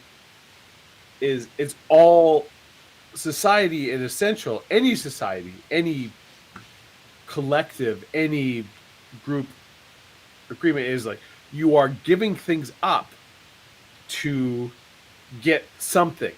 There's some kind of spoken or unspoken societal contract where it's like, I am not doing what I want 100% of the time to get blah, blah, whatever benefit. Right. How much I'm giving up for whatever benefit depends on your society and all these different things. But there is always a price you're paying. You're sacrificing some kind of freedom or something for a societal. That's what society is. And when you're in a holodeck, you don't have to do that. You can just whatever flight of fancy crosses my brain, we can make that happen and move on. And yeah, that would probably be the actual end of society. If you could just have what you want without having to deal with bitchy coworkers or lines at government agency X or frustrations with whatever, or having to shop for whatever things, or your socks have holes in them, go buy new ones. Nope. Don't have to worry about that. want to call it holodeck, I can just have, right. I can be Iron Man and do my crazy ass shit, or I can date whoever, or sleep with whoever, or do whatever, and ain't nobody gonna be able to tell me this is bad or wrong, or I have to do these chores that we all have to do to live life. Yeah. All right. Well, let's see what anyone ever builds holodecks. That's right. Sell your stocks. Let's see what Art and the guest had to. You and I had our input, so let's let them go. Yeah. Uh-oh. That would be how thought is the basis for creating physical reality. If that, in 500 years' time, is understood, just like we understand electricity, you could see where people over time, if thoughts are the source of things, then certain sensations and realities could be achieved by bypassing the usual physical, more traditional ways that we achieve them. As in sex, as in food, there's prophecies that are showing that people will stop eating in the future because they'll get their energy directly from light. And of course, if people do that... So now sex goes, and now food. Yeah, I know. At what point does life...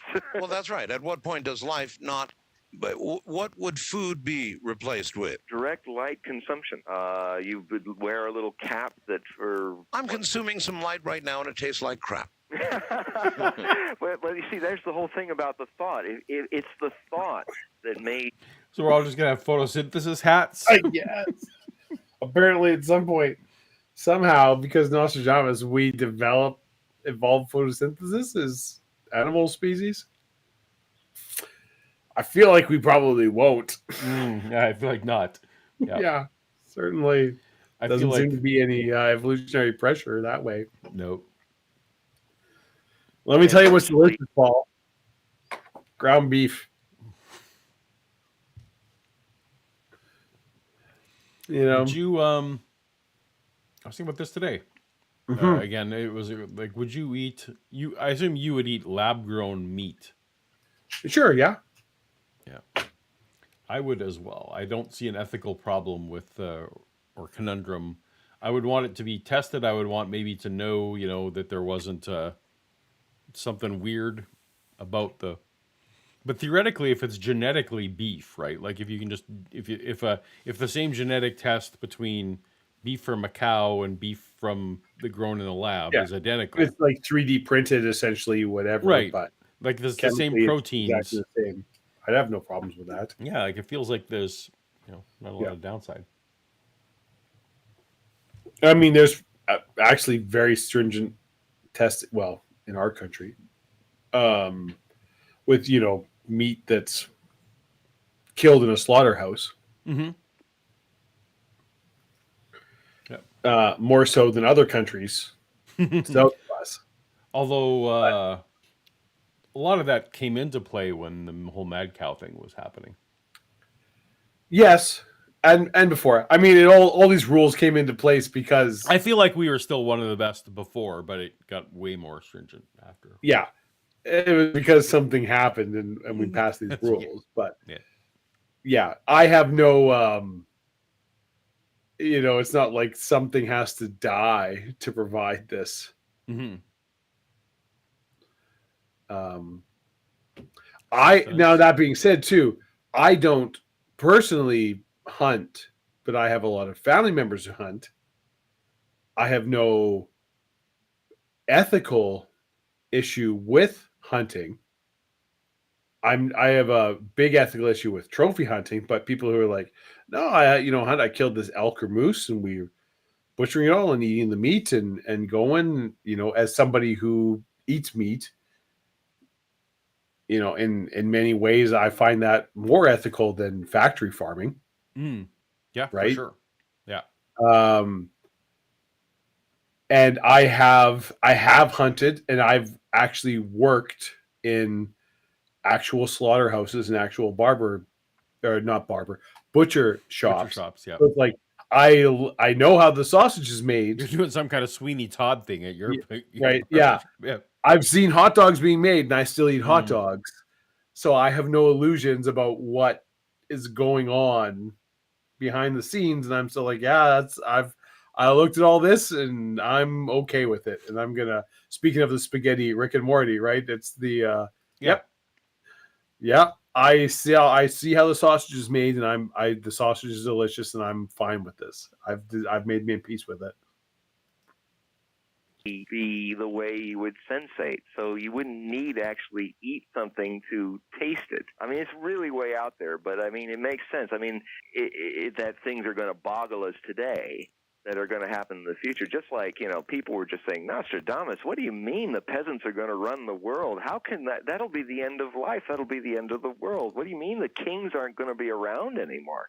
What do you mean that people aren't going to be in their classes and stay in their places? This is too much. And so, as a prophet scholar, I've got to consider, well, then there's...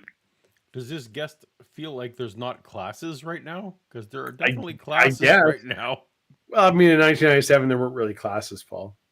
Oh, I forgot those good old days. Yes, that's right. Those good old days. Yeah, when we lived in a utopian society. Everyone was equal, and all opportunities were equally distributed amongst all. Mm-hmm. Oh, my goodness. The things that Paul. shock... Yes, Paul, we have a super chat. I think a first-time super chat. Uh-oh. Not J. Special Victor's occasion then. From Mario Mouse. Hold on, we got the J. Victor. Is this one the first one? No, previous to that. Oh. All right, let me see if I... Oh. From Mario. Mario Mouse? Mario hey, Mouse. Paul and Dave, tuning in from Switzerland. Big fan of the show. Wow, Mario. Welcome. We are so excited to see you. Yeah. Fan from Switzerland. That's tremendous. You have no idea how excited I am. The fan from Switzerland. Beautiful. Welcome, beautiful Mario. Country. Absolutely. But we do also have J. Victor, who writes, but then we also have J. Victor. Never ask Dave for a close shave. I can give an absolutely gorgeous close shave with a traditional flat blade razor. Look, this doesn't happen naturally. That's right. If you need a shave, J. Victor, I can give you a close shave. Just because I have worked at a slaughterhouse doesn't mean that. Well, it does. Look, J. Victor. There's the people who eat and the people who get eaten. I can't write them off. I have to put them on the table and observe them. Well, you've certainly managed to shock me. All right, stay right there. We'll be right back. A little box with a switch. No sex, no food, no life. Here's John Hogue again. John, there are other... All right, so apparently in the show, that was a hour break at that point. Yes. We are at the 3-hour mark. 3-hour mark. How are you feeling at this point? Oh, so good, Paul. Okay, so maybe we'll get to... How are you feeling? I will need to do a bit of a break at some point. Okay. Just a momentary thing, but but I'm up for... I don't know if we can get to our Messiah list. At some point, they're going to be talking about many Messiahs. That's interesting to me as well. Well, we can try and we can make concentrated effort. We can see. Well, I don't. It's just at this point we got to the orgasm button, which is what I was hoping we got there. Yep. All right. Well, I'm going to take a bit of a very brief break. Do you want me to play the show or do you want to riff? Let's just riff. All right. You can riff with the chat. Yep. Because the Hollywood sign is proof of Nephilim, which I think is one of the greatest names ever. I've seen it for a while and I appreciate it. Meat pies. I have a lot to say about meat pies. So there is a French Canadian meat pie called a tourtière. I'm a big fan of meat pies in general. Let me say that. Steak pie. I love a steak and kidney pie. Any kind of Irish pie. There's a specifically a French Canadian meat pie called a tortiere. That, oh my God, so good. It's like a beef and ground beef and pork, mostly pork, meat pie with this spices and this crust. Oh, anybody who's had a chance to try tortiere, so good. So good. Yep. Anyways, there's a printer over my shoulder. Yes, there is, Scotty. I got that guy for free. Somebody didn't want it. Gave it to me. Hey, anybody got any questions? Throw it out there. Now's the time for spell torture. That's pretty close, actually, Timothy. It's Tortier, I think. I will find out. It's Tou. No, sorry, French. Tourte with an accent over it. Re. Tortiere. Oh, you're French Canadian Loomis. Fantastic. Wonderful. Glad you're here. Yes, tortiere. I have it's my favorite meat pie. It's amazing. Yeah. Quick, while Paul is away, is your chance to escape? It isn't. Paul has numerous chains upon my soul. I can't escape. There's endless obligations, and he has I'm not going to say he has a member of my family kidnapped. Anyways, I can't. We'll just say, metaphorically, I know where the bodies are buried. Yeah, Paul knows too much. Far, far too much. But to be fair, the same is true the other way. Paul and I, for better or worse, yeah, we're yin and yang. We are linked together inextricably. If there was ever a scenario where one of us needed to call the other and say, hey, there's this thing I need you to help me do, and we can never talk about it again. I can't explain why. You just need to help me do this thing, and we will never talk about it again. Just either of us would be there for each other. It's like, all right, that's all. This is the example I've given in real life. No, a friend is somebody you call to help you move. I have a lot of friends. A best friend, a true friend, is someone you call to help you move a body. Mm-hmm. Paul is somebody I would call to help me move a body and trust that, like, Paul, if I called Paul and be like, Paul, I need you to come help me move this body. Yep. And you know what? He would show up and help me move the body, and there'd be he would probably ask questions. No, I would wait. I think I would not ask questions until you gave me an indication that it was okay to ask questions. But that's me. That's me and Paul, right there. Right. Yeah, where either of us, if we're like, okay, I have a body in my living room. Don't talk about it. I need you to help me deal with this. Like, okay. I'll be over it too. Yep. And you're like, yep. Okay. Yep. This is not an invitation to law enforcement to start poking out. And you know I understand, Paul, that a lot of people in our society do not have that kind of relationship with somebody, which I feel is a failure of modern society. But you and I have that. And I feel like if we didn't talk for 5 years, I could still call you up and be like, hey, Paul, this, like, I need you to help me move this body. Yeah, and you got to jump on a plane to do it. It's like, all right, I'll buy a ticket. Off we go. It's like, well, I can't be there today, but I'll be there on Tuesday, right? Like, yep. Cool. Thanks, buddy. Yep. Exactly. All right. But that said, well, let's see if we... Oh, there we go. There's an old school Toast to Toast reference. Yeah. I'm your bird dog. I'm a bird dog. We're shooting Sasquatches. Mm-hmm. possibly homeless people.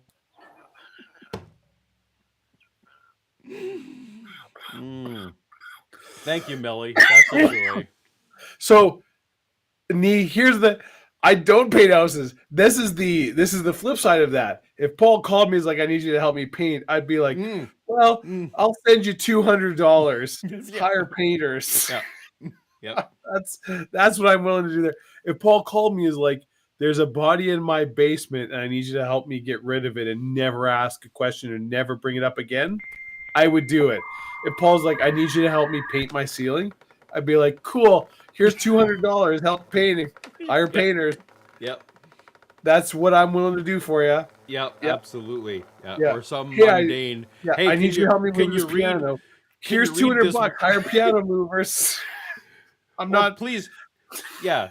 Can you read this 1-page article for me and summarize it? No, man. Nah. We're good. Could you pass me the salt? It's like, get your own fucking salt. Yeah. I don't know. Is there a piano tied to your house? Is there some reason you can't get your own fucking salt? That's right. Exactly. Yeah. Yeah. That's one of my dad's lines it's my favorite. Yeah. Is there a piano tied to your house? Is there some reason you can't just do this simple thing yourself? Not really. Yeah. Okay. Well, then I guess what are we talking about? So both things can be true at the same time. Both things can be true at the same time. Yep.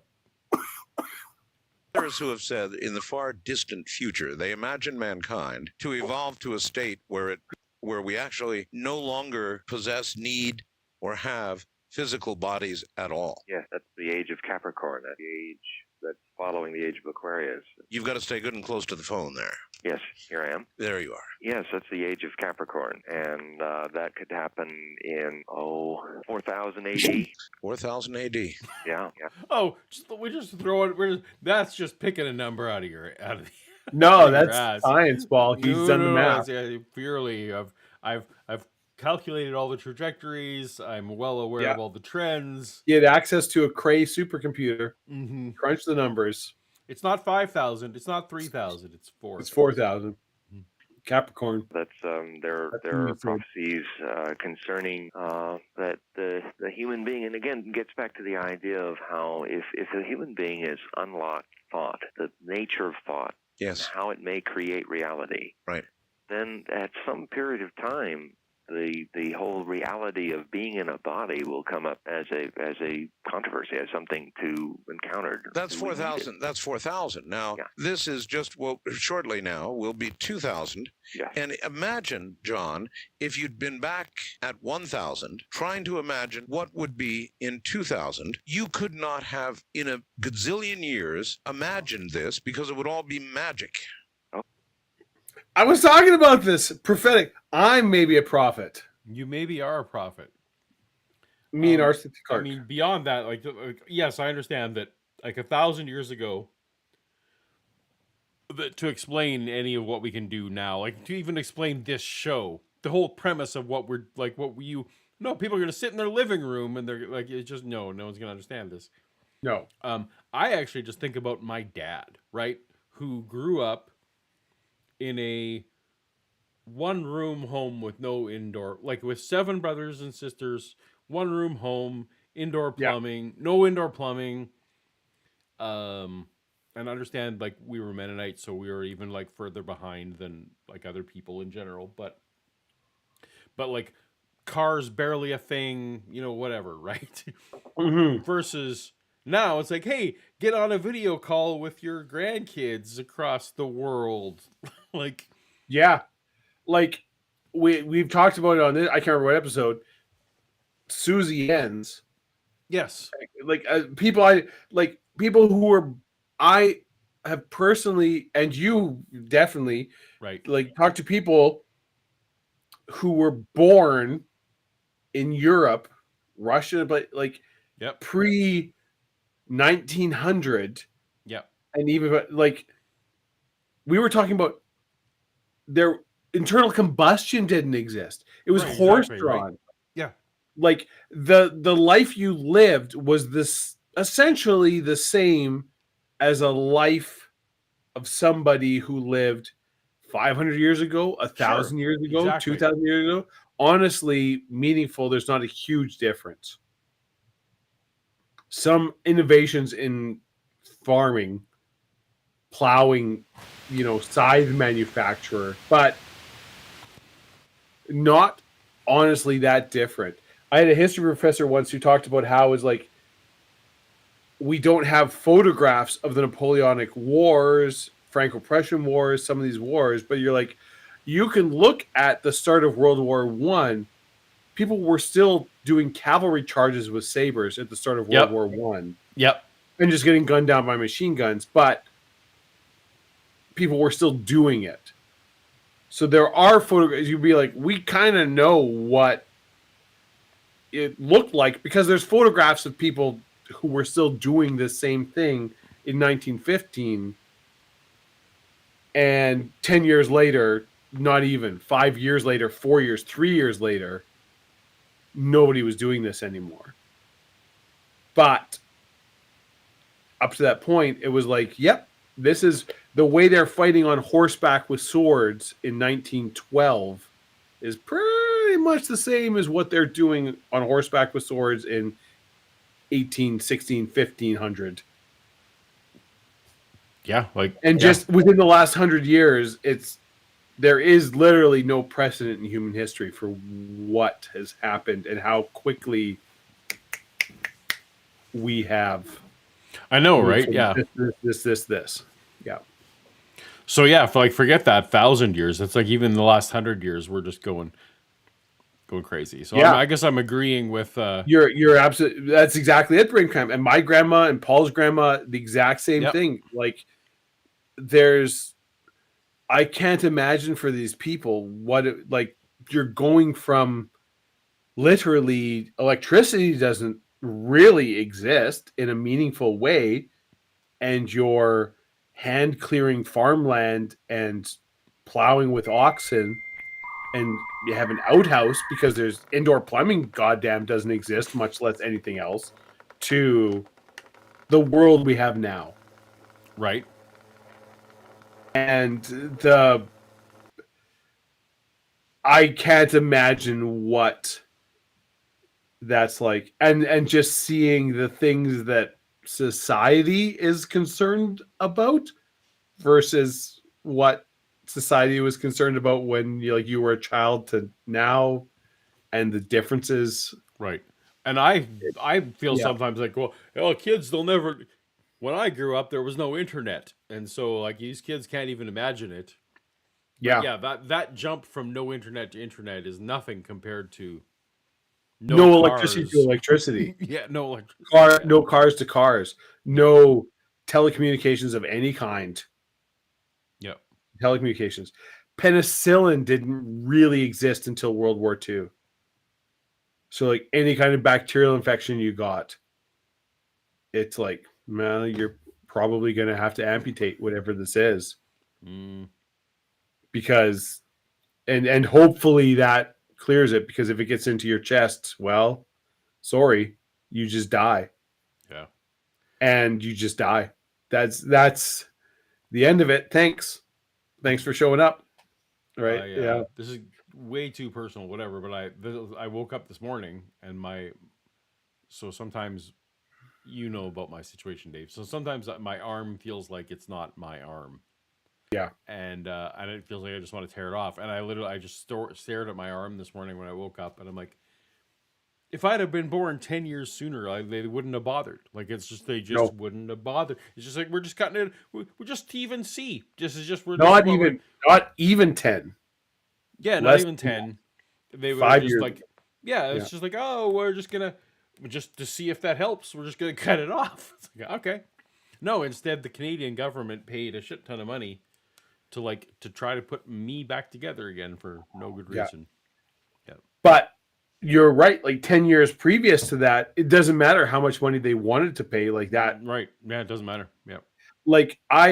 I'm a personal fan. I enjoy history, and I specifically enjoy naval history quite a bit. It would be but anything you get a really bad splinter. Splinters are the big things in naval combat, right? Like a cannonball would hit like a side of a ship. Sure. Yeah. It's not the cannonball. It's like the wood explode. You get a bad splinter in your leg or whatever. It's just like, well, like that leg's infected now. Just with like what fucking polysporin fixes now, right? Or like rubbing alcohol, and they're just like, well, we're gonna like this isn't right, but it's like, okay, we're gonna look and be like, okay, it's probably infected. The next day, it's like, yeah, it's infected, so we're cutting your leg off because that's what we got. Yep, we have no way to fight infection. It's that or die. Yep. We understand what infection is, but it's like if we let this go, with sepsis sets in and you're just dead. So we have to cut your leg off. And anesthetic, by the way, anesthetic doesn't exist. So one of the hallmarks of any skilled doctor is how fast you can amputate a limb to minimize the pain for a patient. I forget how we got here, but man, this turned cheery. What a fun episode we're doing now. This turned really, and like the thing people today don't realize is like we're literally talking like 1940, 1950 is when this sort of changed, like less than 100 years ago. Yeah. And it's I think we have lost. That's what drives me insane. This is when people are old men now. Here we go. But not even that. People will look at like history of the Middle Ages or the ancient time, like biblical time, and be like, oh, like people blah blah blah this and like you're not treating more respect. It's like no, fuck you. Like these people literally were like, do I have enough food for winter? I don't know. Maybe. Yeah. There's literally no way to know. We don't know how long winter's going to be.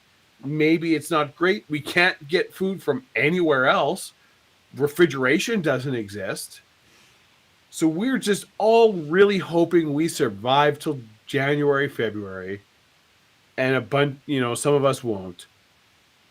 So to think about those times in the social framework of current day is grossly, you're doing a great disservice to the people who lived through those incredible hardships to try to ascribe any kind of modern moral values to the decisions they were making, when it's like you don't know what it was like. You have no frame of reference for what these people and the families and everything lived through. Do not ascribe your values to the decisions they were making. I'm going to get off my... There you go. We're off for but yes, I agree with all of that. J. Victor with $5 super chat. Thank you. One room house and 7 children. I bet the eldest child wished they had the birds and the bees talk instead. Yeah. You're not wrong. Yeah. So, and I should say the one room house was there was actually technically 2. I guess there's the master bedroom and then the other room. So, yeah. And I was inside it. It was weird. It was very surreal to find out. Oh, my dad grew up here. Wow, that's weird. Yeah. And anyway. Yes. Yeah. Yeah. Okay. Should we carry on with some art, or what are we doing here? I mean, I'm good to carry on with some art. We got some more stuff, some craziness. In the opening of my book, I talk about that, how, if people in the year 1000 could see our cities, could see our clean streets, our clean bodies, healthy, compared to people of medieval times, they would have seen us, and perhaps did see us, as the people who were translated into paradise. They'd see a car, or they'd see an airplane, and they'd have a heart attack. Yeah, absolutely.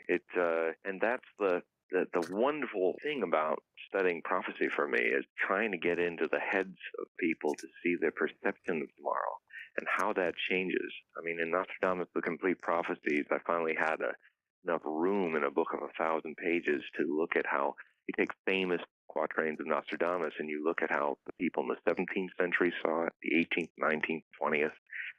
And what you're really seeing is how it's something about people. Book of Revelation has the same problem. Yeah.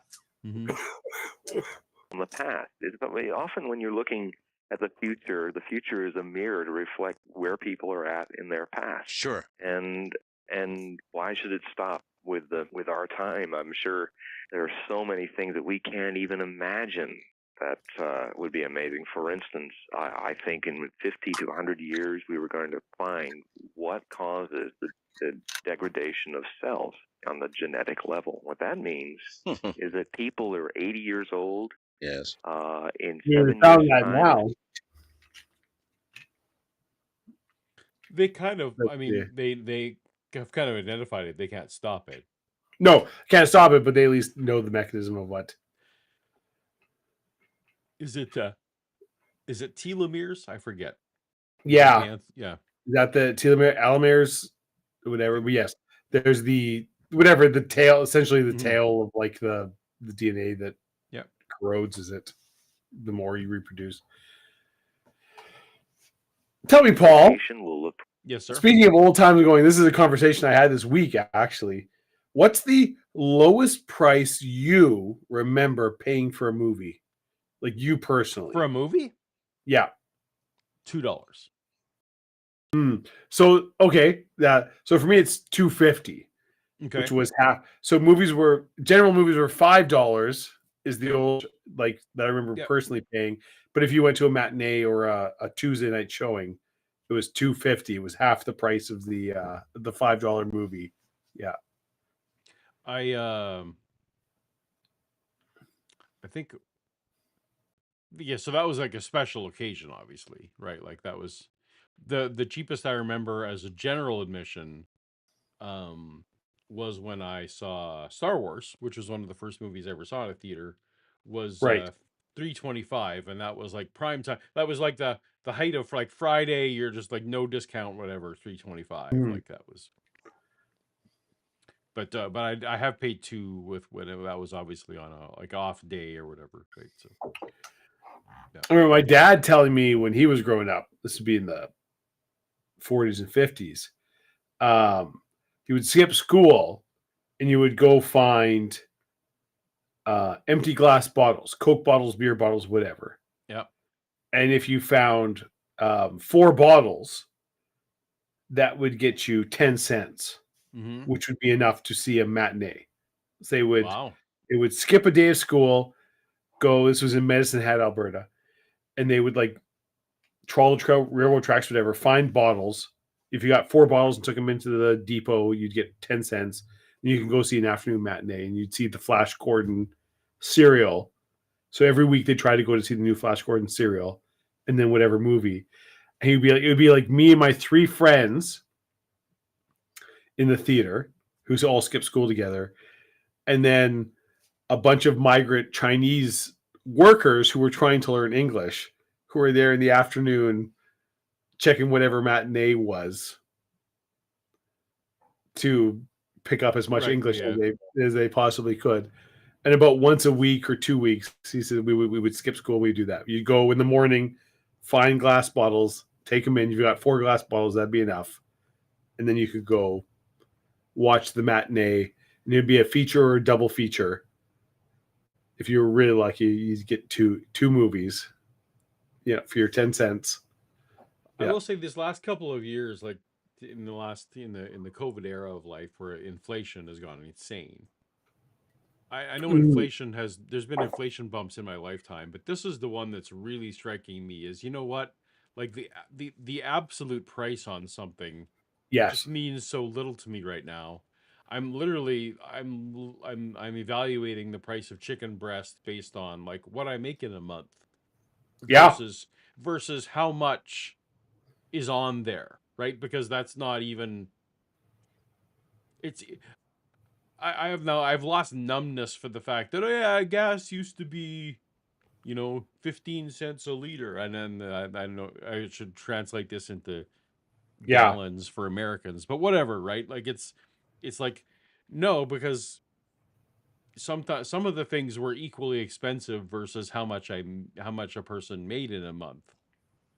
I get it. Yeah, so it's weird. Like I realize that old. I'm now like, oh, well, the absolute price doesn't even impress me anymore. I'm just doing it. Yeah. No, you're not wrong. Like I'm all like, it's the amount you have to pay for basic necessities now within the last 2 years. Yeah. Is like has jumped to such a level that it's like there are months like I make a decent living. Neither of us are, in like any kind of bottom echelon of any social economic, but I've hit the point where it's like every month I'm like, okay, what am I not doing this month that I want to do or go because I don't have enough because goddamn milk is, and gas and bread and like, yeah. They're actual choices now as opposed to actual choices, right? And and I'm still privileged, absolutely, in a place where it's like, well, okay, well, I can, how many times can I afford to go out to eat with friends or do things? And I can, and that's great. And, not everybody has that freedom, but I'm still at a place where it's like 3 years ago, I didn't have to do like this math. Yep. Now I got to do this math where it's like, well, my phone bill is this much in basic groceries, or this much in gas, is this much in rent, is this much, and I got this, right? And it's crazy. That's when people are like, I don't understand how anybody can live on minimum wage. I don't think you can. Right. That's right.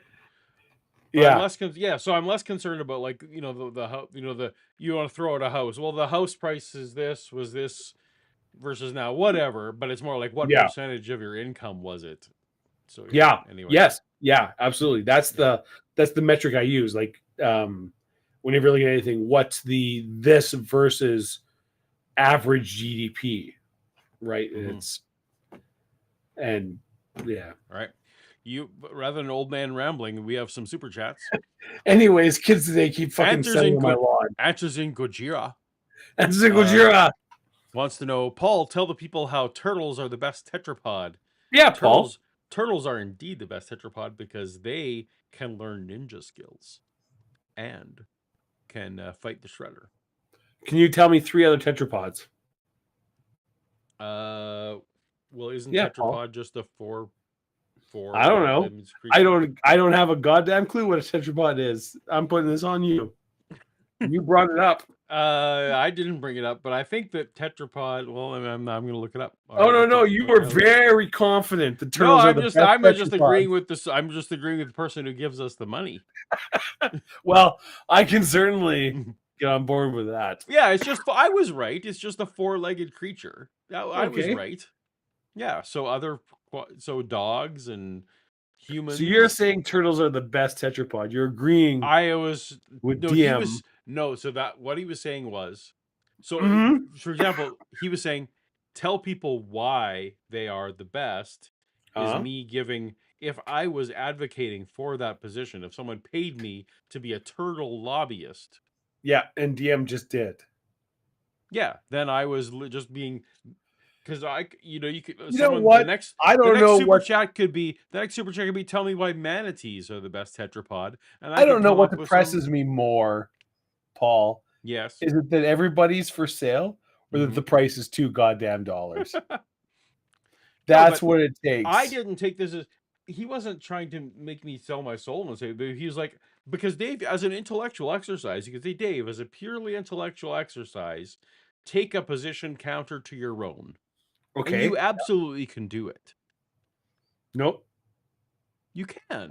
I believe 100% in every single sponsor I advocate for this. No, but I'm not. But I'm not saying that. I'm just saying, like, let's say right now, Dave, tell me, advocate for the Dallas Cowboys. What is the reason why you would say the Dallas Cowboys have a chance of winning the Super Bowl? You son of a bitch. And you could come up with, like, you could then put your mindset, okay, well, if I was being objective, here's a reason why they may have a snowball's chance in hell, right? Yeah. You could come up with that. Yeah. Yeah, that's all I was doing with the turtles. Paul, tell me why you think the Flames are going to win the Stanley Cup this year. I'll give you $2 next time I see you. Let me see. So, because the rest of the division is wiped out by COVID? Because there's some kind of horrific accident, some sort of crazy. Like if you would have said Vancouver Canucks, which would have equally pained me, I could actually come up with some. Yeah. Yeah. What is your most hated NHL team? The Flames. Is it the Flames? Absolutely. Just because of where you went? Because I don't feel like the Flames are.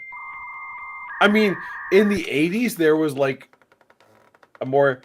But it's like they're kind of like, as much as I love the Flames, and I do, I can't argue that they're a particularly relevant NHL team in any way these days. If they show up for the first round of the playoffs, they're going to get it wiped out. This is entirely like Steve Smith goal. Just which is fine. Yeah. For the rest of my life, like it's all that's what's going to be. So, which is fair. Like, I mean, the Oilers are the same for me. Yeah. Right. So it's like if you ask someone, "Hey, who's the worst human in the world?" you might imagine the person who caused you the most trauma. Yeah. Even though you can objectively say, well, there are people who have caused more trauma, but the person who caused me the most trauma, right, is X. So anyway, we have more super chats.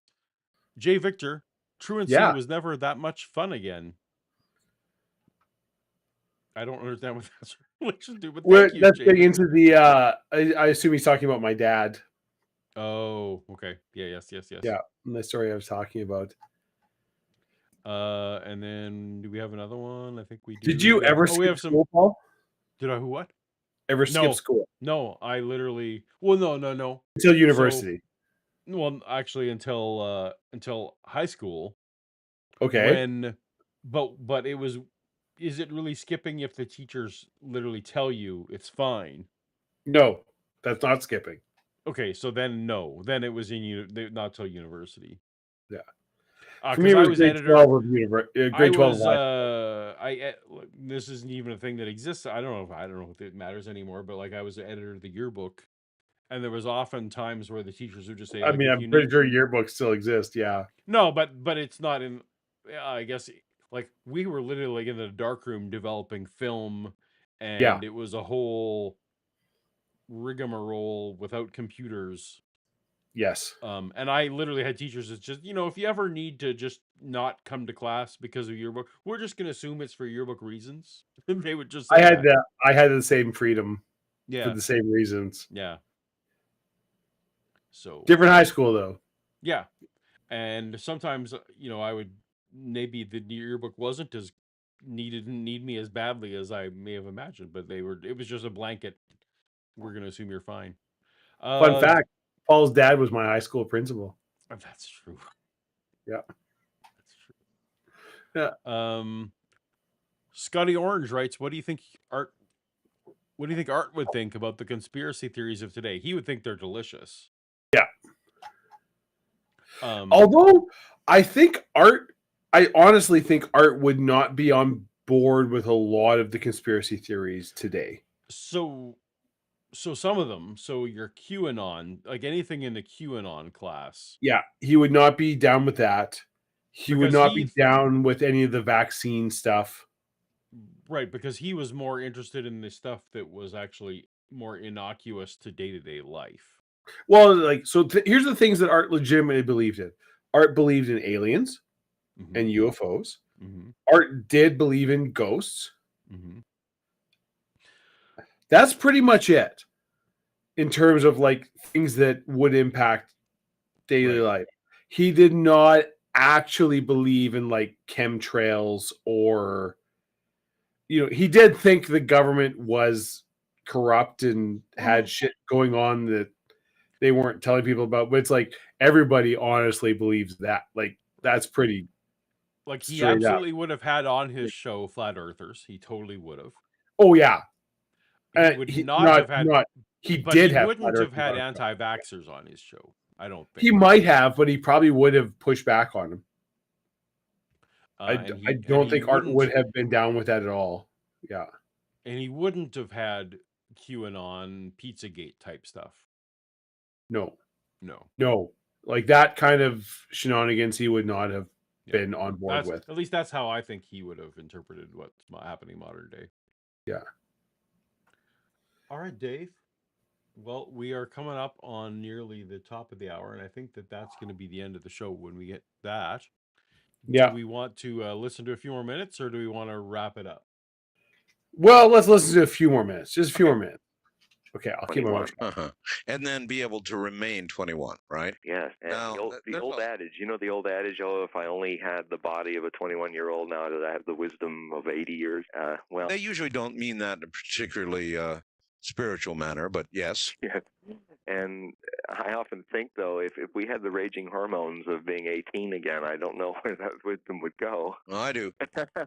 I do. Oh, thered be all kinds of court trouble. It is a good thing that we are adjusted to lose this hormonal overdrive, and if we didn't, boy, what a world it would be. It's unimaginable, actually. But they are talking about doing that now. The research actually is right on the edge, and in our lifetimes, I'm told by longevity experts, and I've had many on the air, that Art, if you can last another 30 years, that may be all you need. We'll be there. Yes, you may. Sadly, that did not work out because it's now 30. It's pretty close to, so this is 98, 99. So by the, what? What? Oh, sorry, I was just like, no, that doesn't happen. No, like, because 30 years from that is going to be, obviously just a few years from now. Yeah. Holding on to 2030 isn't going to be good enough to give you immortality. No. Nope. Live another. Maybe years. Maybe we'll come up with something super cool. Last 30. What's that? Maybe we'll come up with something super cool. Maybe we'll have an altered carbon, brain transfer into carbon sleeves. It's funny when I look at generative AI right now and like a lot of the AI things. Yeah. And it's just like, we're so impressed with ourselves about some of these things. And then I'm like, you know what? This is like step one, like back to the holodeck thing, for example. Like generative AI is step one of 50,000 if you want to get to a holodeck. This is the and we're so impressed with ourselves, we're patting ourselves with that. Now it can sometimes spell a word correctly. It's like, oh, cool. Well, there you go. Yeah. We're a ways away. It's definitely around the corner, and I would say it's even sooner than 30 years. And of course, imagine, Art, what that would do. I mean, for the world, it would be a reversal of nations, as Nostradamus is. Well, for one thing, we better give up sex if that happens, and we'll be at just the wrong stage to give it up with our hormones raging away, right? Yeah, and the government will be preaching no sex. Talk about a revolution. Yeah, I mean, there's some wonderful and wacky things that are going to come in the next millennium. It's. Although right now, this next election, might be run in the States on no sex. We'll see how that goes. Yeah, man. That yeah. This isn't an American politics show. Now that you are American, we don't need to get into American politics. It's going to be. It's our own country has a lot of issues right now. Nostradamus saw how much period of trouble before something changed? 27 to 30 years. Talks about a 27-year war of the third Antichrist. 27 years of war? But he uses the word, there's a link to that in that July 1999 prophecy where he implies war by using the word Mars, the god of war, or the Martian planet. Right. But it would be premature to just use one definition in the occult jargon of that. Mars has two definitions, basic definitions. Its lower aspect is war, loss of temper, argument, thinking, acting before thinking. Why is that, by the way? In other words, why? Also, this is if you can just start interpreting different prophecies as well, maybe he means war, Or maybe he means a planet. Yeah. Or like the different things that the actual god Mars has represented. This right here is the crux of so many Nostradamus prophecies, where it's like it's a poetic, written as a poem phrase, and it's, I mean, you could apply this to so many things. There's nothing in here that's like a definite, there's no actual fact you can glom onto. So yeah, if you come into it with the preconception that like, well, there's this event, it's like, yeah, this does meet this event. If you choose to interpret it this way, then yeah, this is all right. I think the guy wrote the book called Women Are from Venus and Men Are from Mars, right? Right. Meaning men are warriors. Why does Mars... That's not what I read that book. No, that's not what that, that's not I what that was must about. have fucked up, because there's definitely at least one, because I had a question about the Canadian sci-fi series First Wave, which dealt with using Nostradamus prophecies to fight off an alien invasion. And I must have fucked up and not put it on the spreadsheet. Oh, shoot. Though you had a trivia question for that? I had a trivia question for that. I'd written it. Now I feel, oh well. Oh, we well. both, everybody, this was just a disaster from top to bottom, Paul. That's right. But, you know, learning experience. Yeah. We're the only show on YouTube right now. We're the only stream on YouTube. Thank God for us. Because otherwise, we'd be getting destroyed. Mean this? Why does Venus mean that? It's in the language of astrology. It's interesting. I'm also noticing, like, for some reason, the quality of the it's just, I'm just noticing it's getting very staticky. Like the whole we're talking about the audio file earlier. Yeah. Maybe it's just the caller, the guest, who's speaking. I'm just noticing that his call is degrading. It's the degradation of the audio signal. Yeah. You know, for me, I don't consider astrology a science as much as it is a language. It's an occult language. That in, you know, you can put clay before a mediocrity and it'll still look like a lump of clay. You put it before Michelangelo and it looks like a fantastic work of art. That's true. And the same way with astrology, an adept astrologer who has the gift of speaking the language of the stars and conveying it will get a lot farther than somebody who just doesn't know. It's just numbers and planets. That's I want to say it's Daniel, Paul, the prophecy that you saw a statue with like legs of iron. Yeah, with the legs are copper and the thing was bronze and the statue was iron. And bronze and iron and gold and whatever, right? So that to a T is a lot of Nostradamus prophecies, where it's like it's very vague, but if you choose to interpret, like you can essentially interpret it however you want. Where it's like, okay, so the statue is like the longest was these legs of iron, and then longer was bronze, and then this thing of copper head, and you're like, oh well, this was the Roman Empire, and so yeah, whatever, you can fit this to whatever thing you feel like, because there's nothing hard or factual in any of this. So, and then he throws out London will be destroyed in fire in 1666. So you're like, oh, well, that happened. So I guess, you know, what are you going to do? Yeah.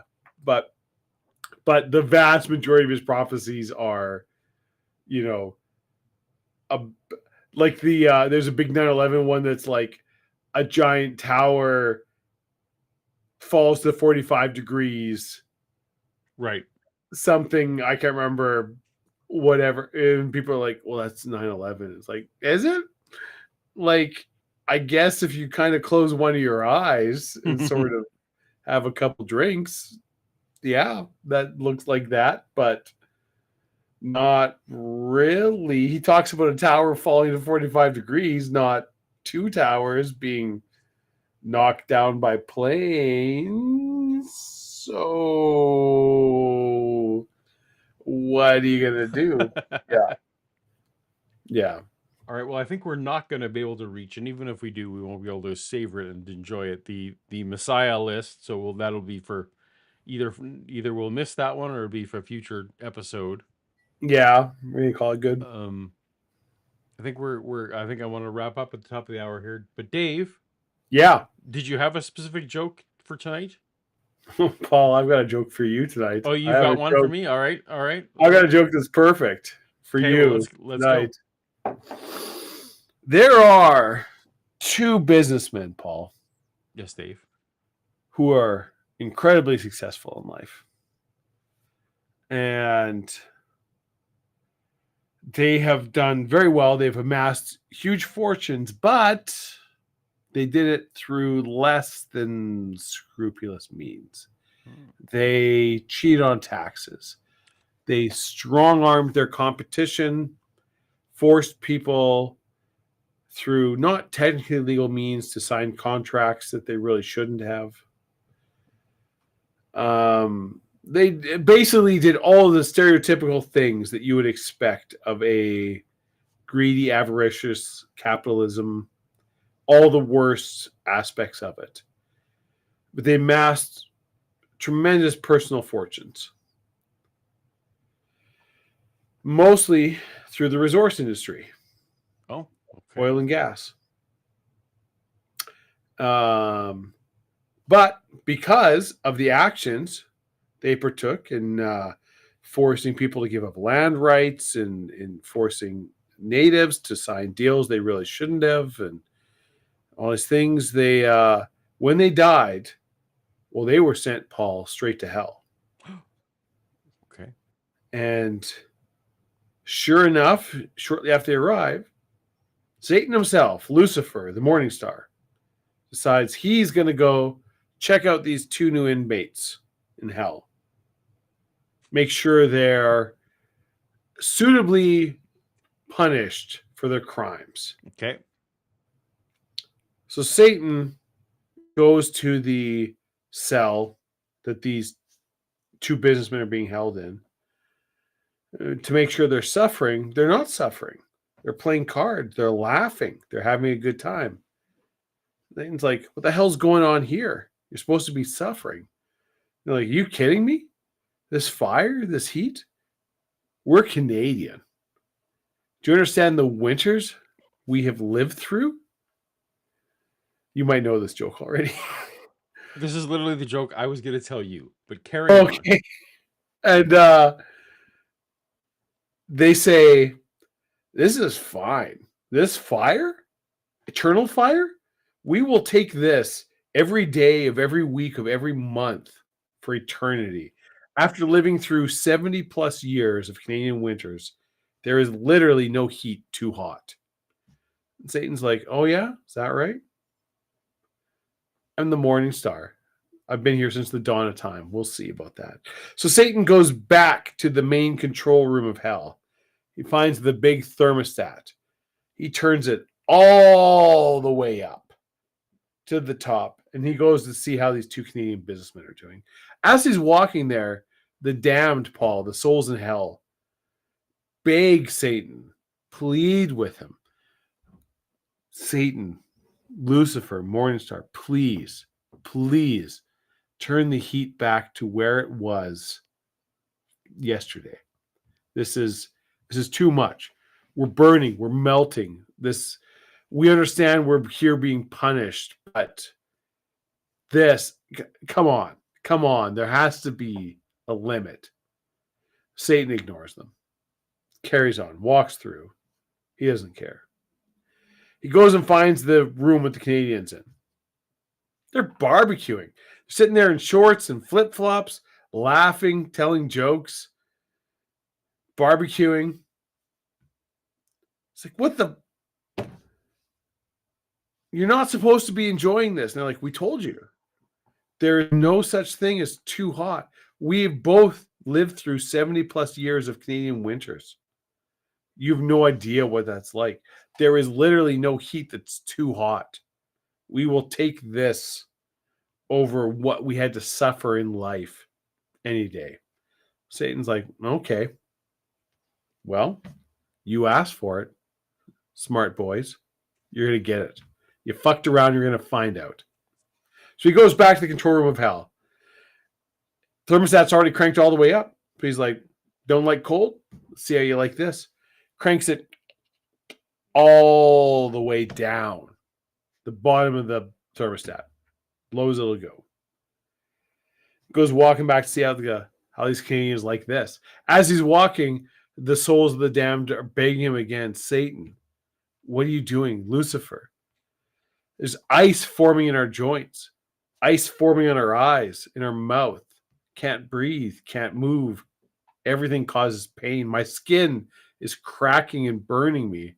Please, please, please, just turn the temperature back to what it was originally. Lake of fire. We can deal with that. This is beyond the pale. Why are you doing this? But Satan ignores all of these souls as he walks by.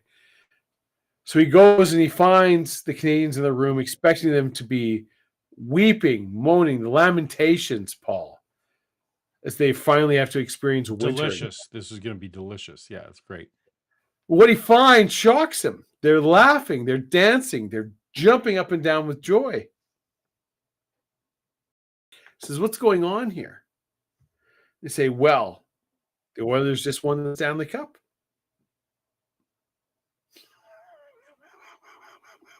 No, you told it wrong.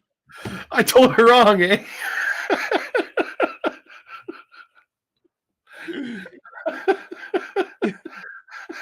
No, you need to say, hell is frozen over.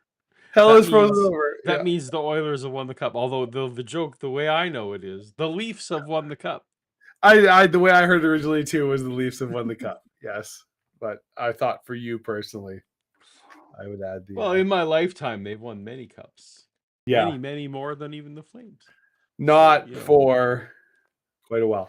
I will say the Flames should have won in 2004, and if the replay rules that exist now existed then, they would have won the Stanley Cup in 2004.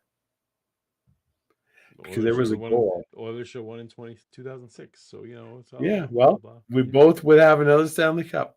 Yeah. It's funny because you were going to punt the joke. That was literally the joke I was going to tell you. I was going to tell you with the I would have used the Leafs. Yeah, fair enough. I mean, you can use J's. You can do it. Okay, so give me another one. Hey, Paul, here's a riddle for you. All right. What has a bottom on the top? What has a bottom on the top? Yeah. I don't know, Dave. What has a bottom on the top? Your legs.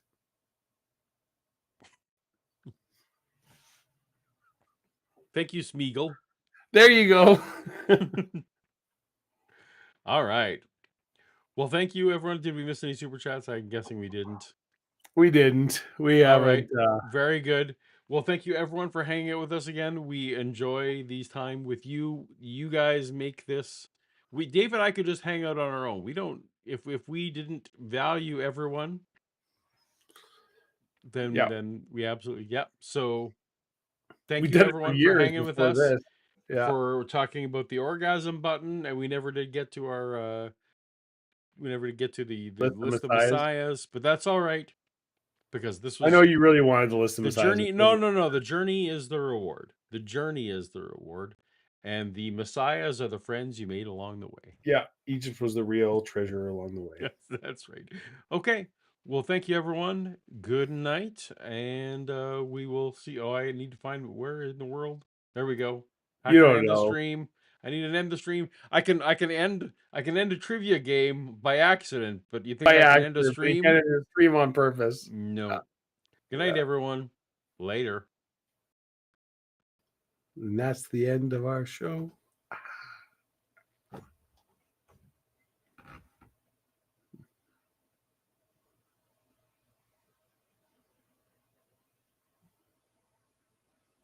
Is it? Are we off? Are we still on?